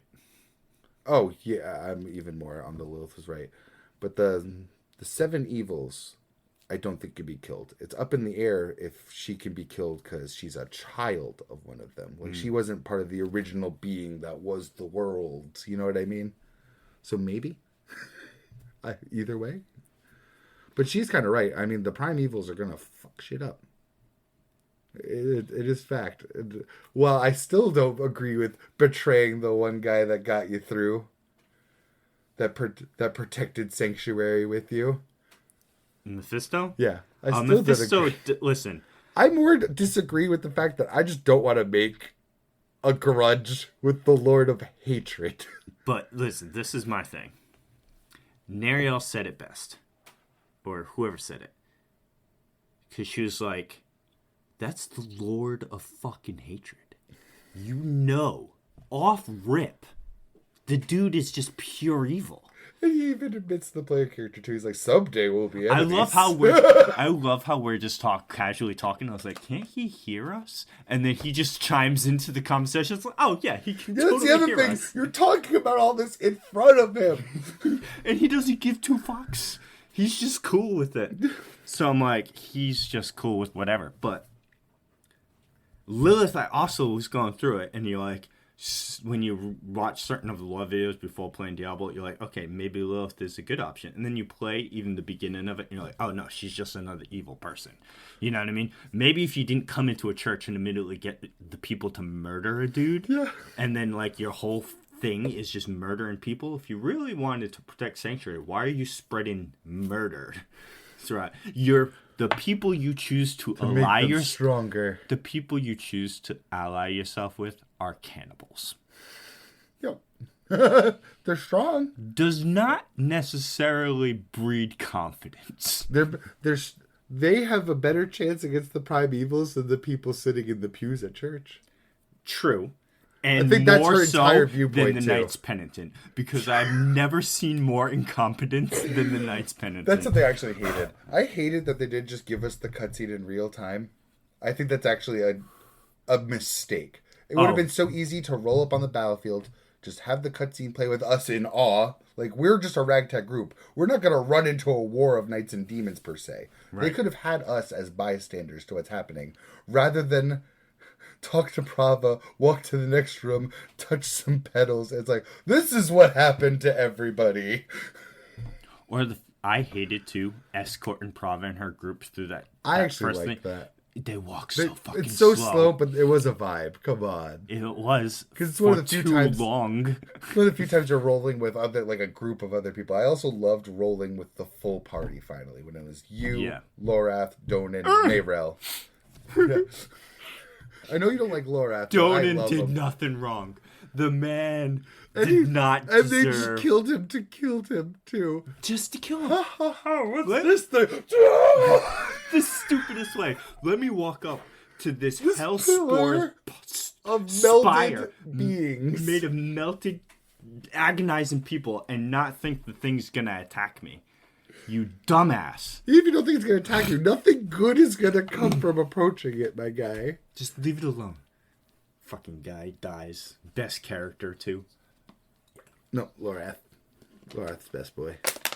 Nah, Dobin. But it's alright, he's back with his son now. He's at peace. I do hyper respect Lorath though for taking his body out of there, like you said. Mm-hmm. It's like don't bury me here. And him demanding it too. Like, and by the end of the story too, he's like, "No, I'm not going with you right now. I'm doing this first. I don't give a fuck. I'm doing this first." Well, what did you say about working towards the future instead of this? He's like, "I don't give a fuck. I'm doing this first. I made a promise." Yeah. Big props in general, because he also respected Nayrel's decision, being like, "Okay." But then the bitch leaves. And he's just like, oh, well, we're fucked. Yeah. Maybe Diablo 4 is just going to end the Diablo franchise and be like, well, I guess evil wins. Evil wins. Everyone wins. Because listen, already the fact that you said one dude beat all of those people in Diablo 2, it's like, how strong are humans practically really? Single-handedly, too. Because they're like... At least Diablo 3, there's a reason you're a Nephilim. Yeah, well, aren't all humans Nephilim? It's just that we're so diluted at this point in Sanctuary that they're just all measly fucking people. Yeah. And it's like, all right, well... Because they all spawn from... Lilith, and then Inarius nerfed them all twice. Dumbass. Fucking hate Inarius. His incompetence knows no bounds. He has no loyalty to his children. He really is just like Pride. He might as well have been like the angel aspect of Pride. He should have been the demon lord of Pride. His ineptitude is so deep that it borders on malicious. He fell hard for that demon pussy. He did. Though, I will give Inarius a little bit of defense. He was being tortured for like hundreds of years by Mephisto. And then Lilith set him free, right? Yeah. Yeah, something about one of the conflicts that happened in either the Diablo games or when Lilith came back in the pre-lore and then got sent away again. Somewhere in that time, Inarius escaped on his own. I think it happened somewhere in either 2 or 3, either when Hell was mobilizing or when Heaven was being invaded. Whoever was guarding Inarius, which is aligned with Mephisto, left. Because Mephisto dies at some point too, so I'm assuming that guy was just like, oh no, Mephisto, and then... So Inarius where does D1 and 2 take place? Because Sanctuary was made by Lilith and Inarius. Yeah, way before D1. Okay. Yeah, like that was all pre-lore. So then after they made Sanctuary, he gets captured. He gets given up by the angels to Mephisto. Why did they give him up? Because first of all, they didn't like that he made Sanctuary. Oh, well, that makes sense. You know what I mean? Yeah. She was right. They don't give a fuck about him. The moment he left, he was dead to them. Yeah, because that makes total sense. He's like, okay, yeah. He was it's like, all right, so he left. It's like, look at the angels' point of view. They hate the demons. They think they're all... They think the Nephilim evil. Are dangerous. Yeah, and then one of your dudes leaves... Bangs her. Uses the world stone that both sides have been fighting for eons to make a realm. How did they get it in the first place? That I don't know. I know it says they obviously joined forces to do it, but I don't know the details there. Because if both heaven and hell at war to get it, and then these two just roll up and take it, it's kind of funny. Maybe they're pretending to fight in one section, and they're like, okay, the coast is clear, let's go. Let's just move forward. Do people know it's right where the there. world stone is? If we weren't fighting right now, I'm assuming. It's like, if we weren't fighting right now, we could get there right now. Shit, they stopped fighting? Why haven't we ever done that? So yeah, they make Sanctuary. Everyone hates that. Window pops up. When everyone shows concerns, Inarius nerfs them. Lilith gets pissed, starts killing all of the angels and demons that were like on their side on Sanctuary, because they're like, any one of these people can betray us for them then. Let's kill them all. So they both, Lilith and Inarius, fuck up. Yeah, they both fucked up hard. Either Inarius, I think it was Inarius himself that banishes Lilith the first time. He's like, look, I still love you. I'm not going to be the one to kill you. I'm just going to send you to Pandemonium. Bye, bitch. Or the Void. Bye, bitch. Sends her there. Nerfs humanity again. And then this is when the demons and the angels actually make a non-interference pact with Sanctuary, with Inarius as the terms. The angels are like, here's Inarius. How about we just both don't go to Sanctuary anymore? And Mephisto's like, you know what? Bet. We'll take Inarius. This bitch fucked my I'm going to torture him for the rest of my life. For the rest of our lives. You not only fucked my daughter, you turned her against me and made these abominations. Fuck it. I see that pact didn't last very long. No. That's the other problem, too, is the lesser evils. There's a point Lilith comes back, she fails, gets sent away again. And that's when the lesser evils are like, fuck the prime evils. They band together, send the prime evils to Sanctuary. The lesser evils send the prime. I'm pretty sure they also sealed them, is what it was, because they came to Sanctuary in the stones already. So the big three got betrayed by the little four. The little four. Yep. And this is all before Diablo 1. Because Diablo 1, when Diablo 1 Why starts, are the lesser ones still alive? Yeah, they kind of switch back sides too. It almost seems like it's like all convenience to them. Because the moment Sanctuary and the Heavens show a weakness, the lesser evils are like, oh, yeah, this is part of the plan. Let me come and avenge my brothers and shit. Yeah. But then when they're strong, they stay away. Yeah. I see it is. So they're pussies. They all want power. All the lesser evils want to be a prime evil, and all the prime evils want to kill the angels. At least the primevals seem to got each other's back. They do. They actually act like brothers too. Like they straight up have each other's back. Diablo crossed the deserts to get to Baal and Mephisto. Like angels need to take a page out of their book. It's fighting each other all the fucking time. Yeah, something's gonna have to change, man. Based on what you're telling me here, because if Mephisto gets massive power imbalance right now, unless the Crystal Arch has been pumping out angels in between games, there's a huge power imbalance. We haven't even seen heaven though. We don't even know if there is anyone left up there right now, or if there is a heaven. Anymore. I've seen concept art. I'm pretty sure it's already debunked now because we've seen the same picture in hell, but it looked like heaven with a hell skin on it. So some people were like, is heaven hell now? But it's pretty debunked now because we've seen that same picture in hell now. Right.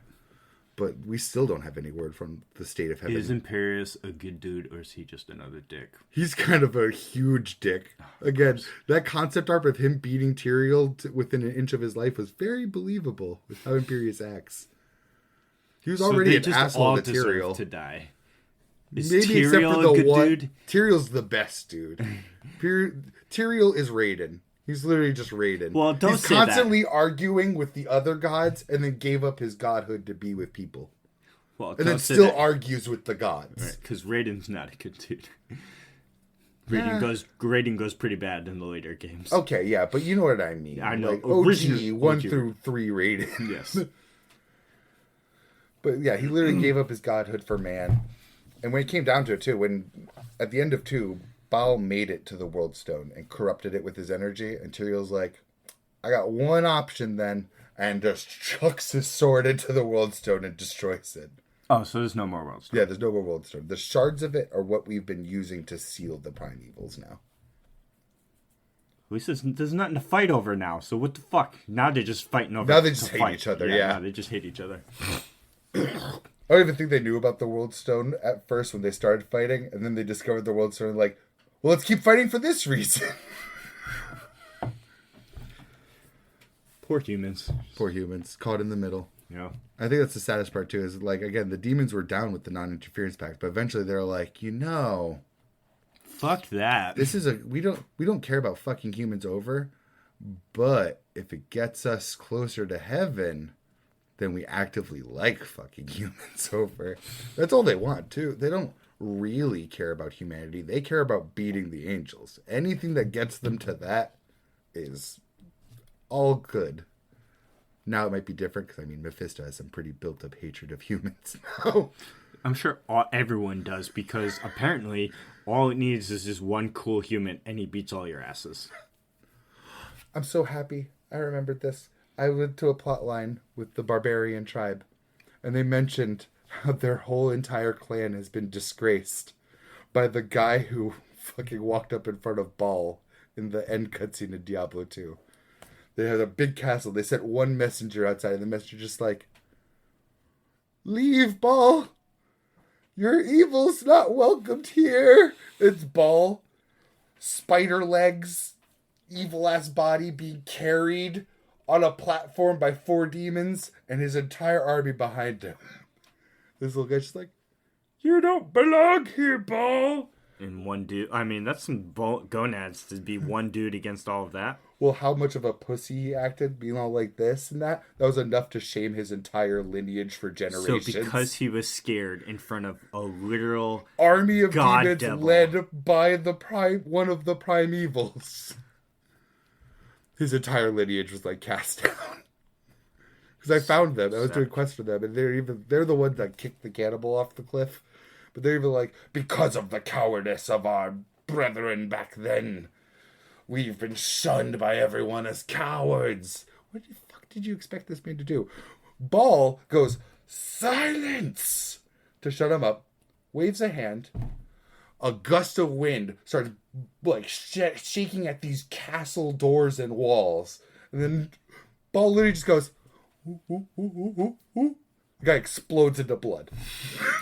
Like little beams go around him, touch him. It's. So what did you expect this man to do? Run fighting? The same thing would happen. I think they just really wanted him to die like sword in hand. Yeah. But why is he going to do that alone? How did anyone know that that's what he did? I'm sure they're watching from like the walls, maybe. I don't know. Cameraman, dude. The cameraman. But they were a little harsh on him. I'm not sure if any of you like survived that day. Poor guy. He wasn't the only victim here, people. Sure you can find another person that had his like whole dick ripped off by Baal. You know what we need to do, or the characters need to do, is figure out a way to literally end these prime demos. Not seal them away for corruption to spread. Figure out some way to kill these guys. Eyes into the chasm. Yeah, because that obviously doesn't work. What if? How did Lilith get out of purgatory? The by 3 they come trailer. some sort of weird ritual where they sacrifice 3 willing people to... Yeah. Which, there's a whole quest backtracking that guy doing that. Oh. It's in post-game. I found it. It's literally called By 3 They Come. And you go to the temple where that guy summoned Lilith. I didn't do that quest, so... I did very recently. Because it was a monk looking for that guy that was seeking knowledge. He's like, I wonder what happened to him. I just kind of sent him on these way with these other guys that were kind of seeking some shit. I don't lie, this guy was a little sketchy. So yeah. Because if they need to do that to summon Lilith back, who is a person in the void, what happens if you seal someone in the World Stone and throw the World Stone into the void? What happens then? Because there's still 2 realms besides heaven and hell. And it's Pandemonium, which I've been to in 2, I believe. And the Void, which is completely new to me. It pretty much only exists to put Lilith there. I'm assuming it's just a lack of world. I would assume so. Like deep space or some shit. So there's still options in Pandemonium. There's still... What's in Pandemonium? Are there demons living there? Angels living there? Anything? I think Infinity Castle-like shit. There's stuff there, but it's like another Void, really. It's just a whole bunch of platforms and staircases and portals. But there was stuff there. Interesting. I don't know. Figure something out, people. Yeah. I mean, how old are these angels? Thousands of years old. Since the beginning of start time. Of realms. Yeah, I don't know how long ago that was in Diablo lore. Neither. It could have been 200 years ago, for all I know. You know, Anu split into Taphomet, and Taphomet split into the 7 evils. And then something left of Anu is the crystal arch that makes angels whenever ringing happens. Well, ring faster. Yeah. Well, not even, because then what's going to happen is the angels are going to win, right? Get rid of all the demons, and then they're going to be like, well, time to go fuck Sanctuary up. Oh, it's only going to take a matter of time before another angel's like, Malthael's kind of right. Man, how many times do these demons keep coming back to Sanctuary? Maybe there just shouldn't be a Sanctuary anymore. Maybe there shouldn't be in anything anymore. It's time to nuke the Diablo-verse. Get rid of everything. Let's reset. With Big Bang this thing. Oh, shit. Oh, part of that theory was also like, when an angel's born, it's the ringing from the crystal arch, and like all of the angels sing in harmony to summon it. So there's also the theory if even one of them gets corrupted and joins that chorus, it'll corrupt the next angel that comes out of the crystal arch. It's just like a never-ending loop of problem. So there's a lot of worry on the state of Imperius in heaven. Yeah. It's also sad. The crystal arch rings and there's just 2 angels there just saying, just Imperius and whoever the fuck the other one is. Well, maybe a new angel will be born that's stronger than Imperius. We sure need it. Watch it be a tyrant, though. Apparently. Imperius. No, well, apparently, what's his name? Teriel? Yeah. That dude needs to just not be a fucking moron. Be like, I'm going to give up my godly power so that I have no way to defend humanity and live as a man who dies in 50 years. Yeah, because that's what I'm thinking happened to Teriel. I think he just died from his mortal lifespan, honestly. What the fuck? Why would you ever make that deal? It's the stupidest thing in the world. I'm going to live as a man. Well, if you won't help them, I will. By becoming a mortal that has a ticking time bomb. Granted, I mean, he did help. In that one moment, but what's helping us now? Actually, now that I really think about it... Did he help or did he postpone? Postpone, because now that I really think about it, if Diablo's goal the whole time was to absorb them and get to heaven, what did Diablo do? He absorbed the evils and went to heaven. So if anything, Tyrael was one less person to fight Diablo when Diablo made it to heaven. And apparently when he absorbed everything, it didn't matter anyway, because he said he fucked up in Imperius. Yeah, he had fucked him up. Stabbed him right through the gut. Imperius just floats back And then Diablo screams, and it slams Imperius up against the gates of heaven and fucking cracks and breaks them down. Just Diablo screaming. And then he walks into heaven? Yep. Just marches his ass in until we beat him. Well then. Right? The incompetence spreads. But so even if Imperius isn't corrupted per se, like by evil or whatever, he's definitely pissed off. He's corrupted by emotion. And he's also in no shape to help. No. Well, maybe he's all healed up now. We don't know how. I think all the angels besides Tyrael are a douche now I think about it. Because Diablo rolls up with all of the prime evils inside him. Well, at first he rolls up as the person he's possessing. And Imperius' fucking reaction is, "Ah, Diablo, my old enemy. You can't hide from me. Take your true form." I'm like, dude, you're not taking this seriously enough. You sound almost excited to fight him again. And look how that went. Yeah, he's marching on heaven, my guy. You're just like, "Ah, my old enemy." Like that tone, too. Like he's not maybe like, this "my old enemy." He's like, "my old enemy." Like almost a head nod. Maybe this has happened numerous times before. That's just how it rolls. We're going to duke it out again. Diablo rolls up on heaven this week. Next week, we roll up on hell. Next week after that, we meet in a field somewhere. Diablo does kind of react that kind of way, too. He's like, not Inarius, I was about to say that. Imperius, this is the day that I'll get your dying breath. Just go duke it out over there somewhere. We sanctuary alone. Make another area for you guys to duke it out. Like, make another realm. Though humans don't really help either, because there's a lot of them just like, oh, let's go worship these devils. Or let's bring them back. Yeah, let's bring them back, because that's a real smart idea. That's, the big problem with Diablo 1 is they just put the fucking stone underground and then built a religious temple on top of it. So, or like their castle on top of it to protect it. Which, granted, fine idea for the first generation. But yeah, everyone there got corrupted by the evil.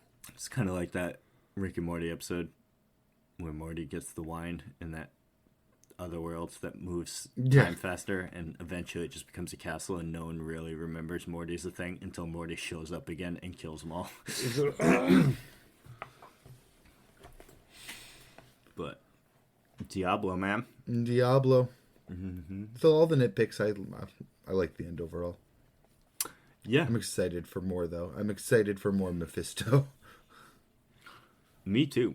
Because this feels like almost like a setup for what's going to be, I don't want to say the actual story, but some more meat. I like Mephisto more than I liked anything Lilith did. Same.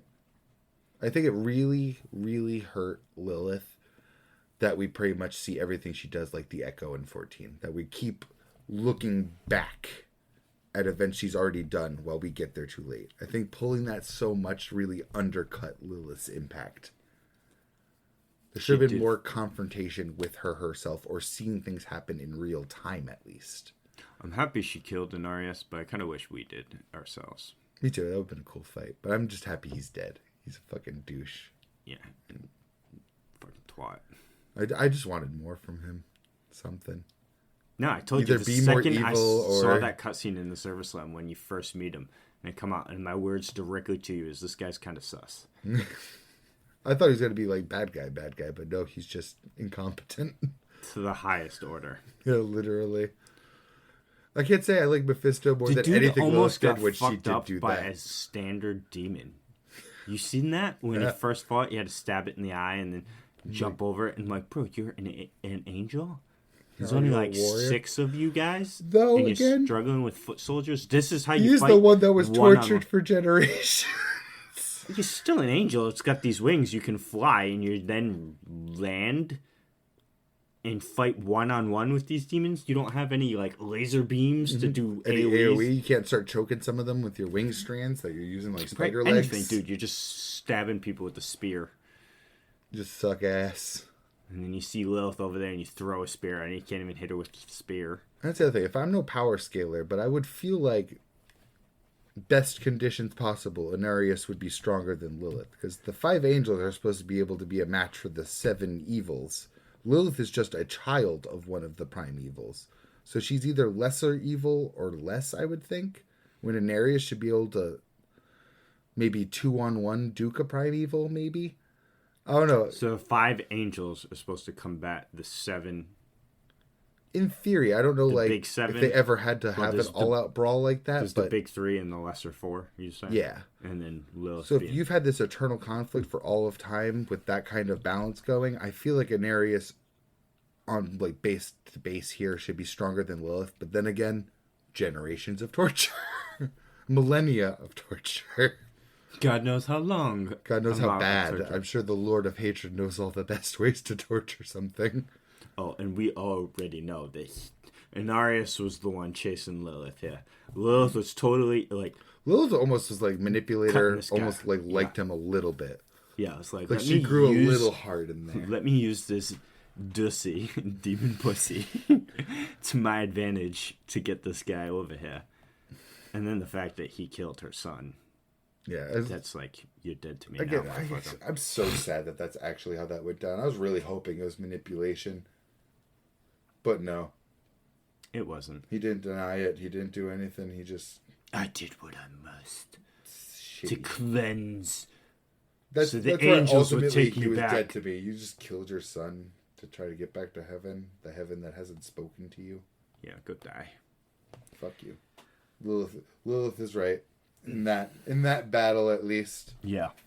But you know who's ultimate right? Mephisto. He's right, but that doesn't mean he's a good guy, and we should. He's not have put him in this only soul stone we're ever gonna have ever again, because the one dude that knows how to make it is now dead. The one dude that knows how to make it for now. For now. I don't know, man. But yeah, if it was our one shot, I get the logic, but I would never specifically betray the Lord of Hatred. And betray, like... What's the alternative? Die anyway? Well, I mean, who knows how long it'll take him to get his power back. And the fact, again, Sanctuary isn't necessarily his target. It's just the collateral to get to his target. And from what I understand, anyway, from this game's version of Heaven and Hell, it doesn't seem like any soul goes to either or after they die. Too, right? So... Like, what did the humans lose if Heaven's gone? Seemingly nothing. Not even their protectors, because how much protecting have they done? It always seems that they protect themselves. About Sanctuary. Yeah. That's why Tyrael had to become human, because if he didn't, everyone on Sanctuary would be clueless to all, like, the Primeval's plans. But that's, again, that loops me back around to, was Sanctuary so fucked? Diablo did what he had to get the power, then went straight to heaven. Their goal isn't to destroy Sanctuary, it's to destroy heaven. Yeah, but then what happens after heaven's destroyed? Yeah. Sanctuary is next. Yeah. Yeah. But I think that's a good place to end this. Mephisto did nothing wrong. Literally. Literally. But, yeah. This has been the Dukes of Weebdom. Diablo. Duel Mephisto. Yes. Alright, guys. Take care. Episode 20. Episode 20. Bye.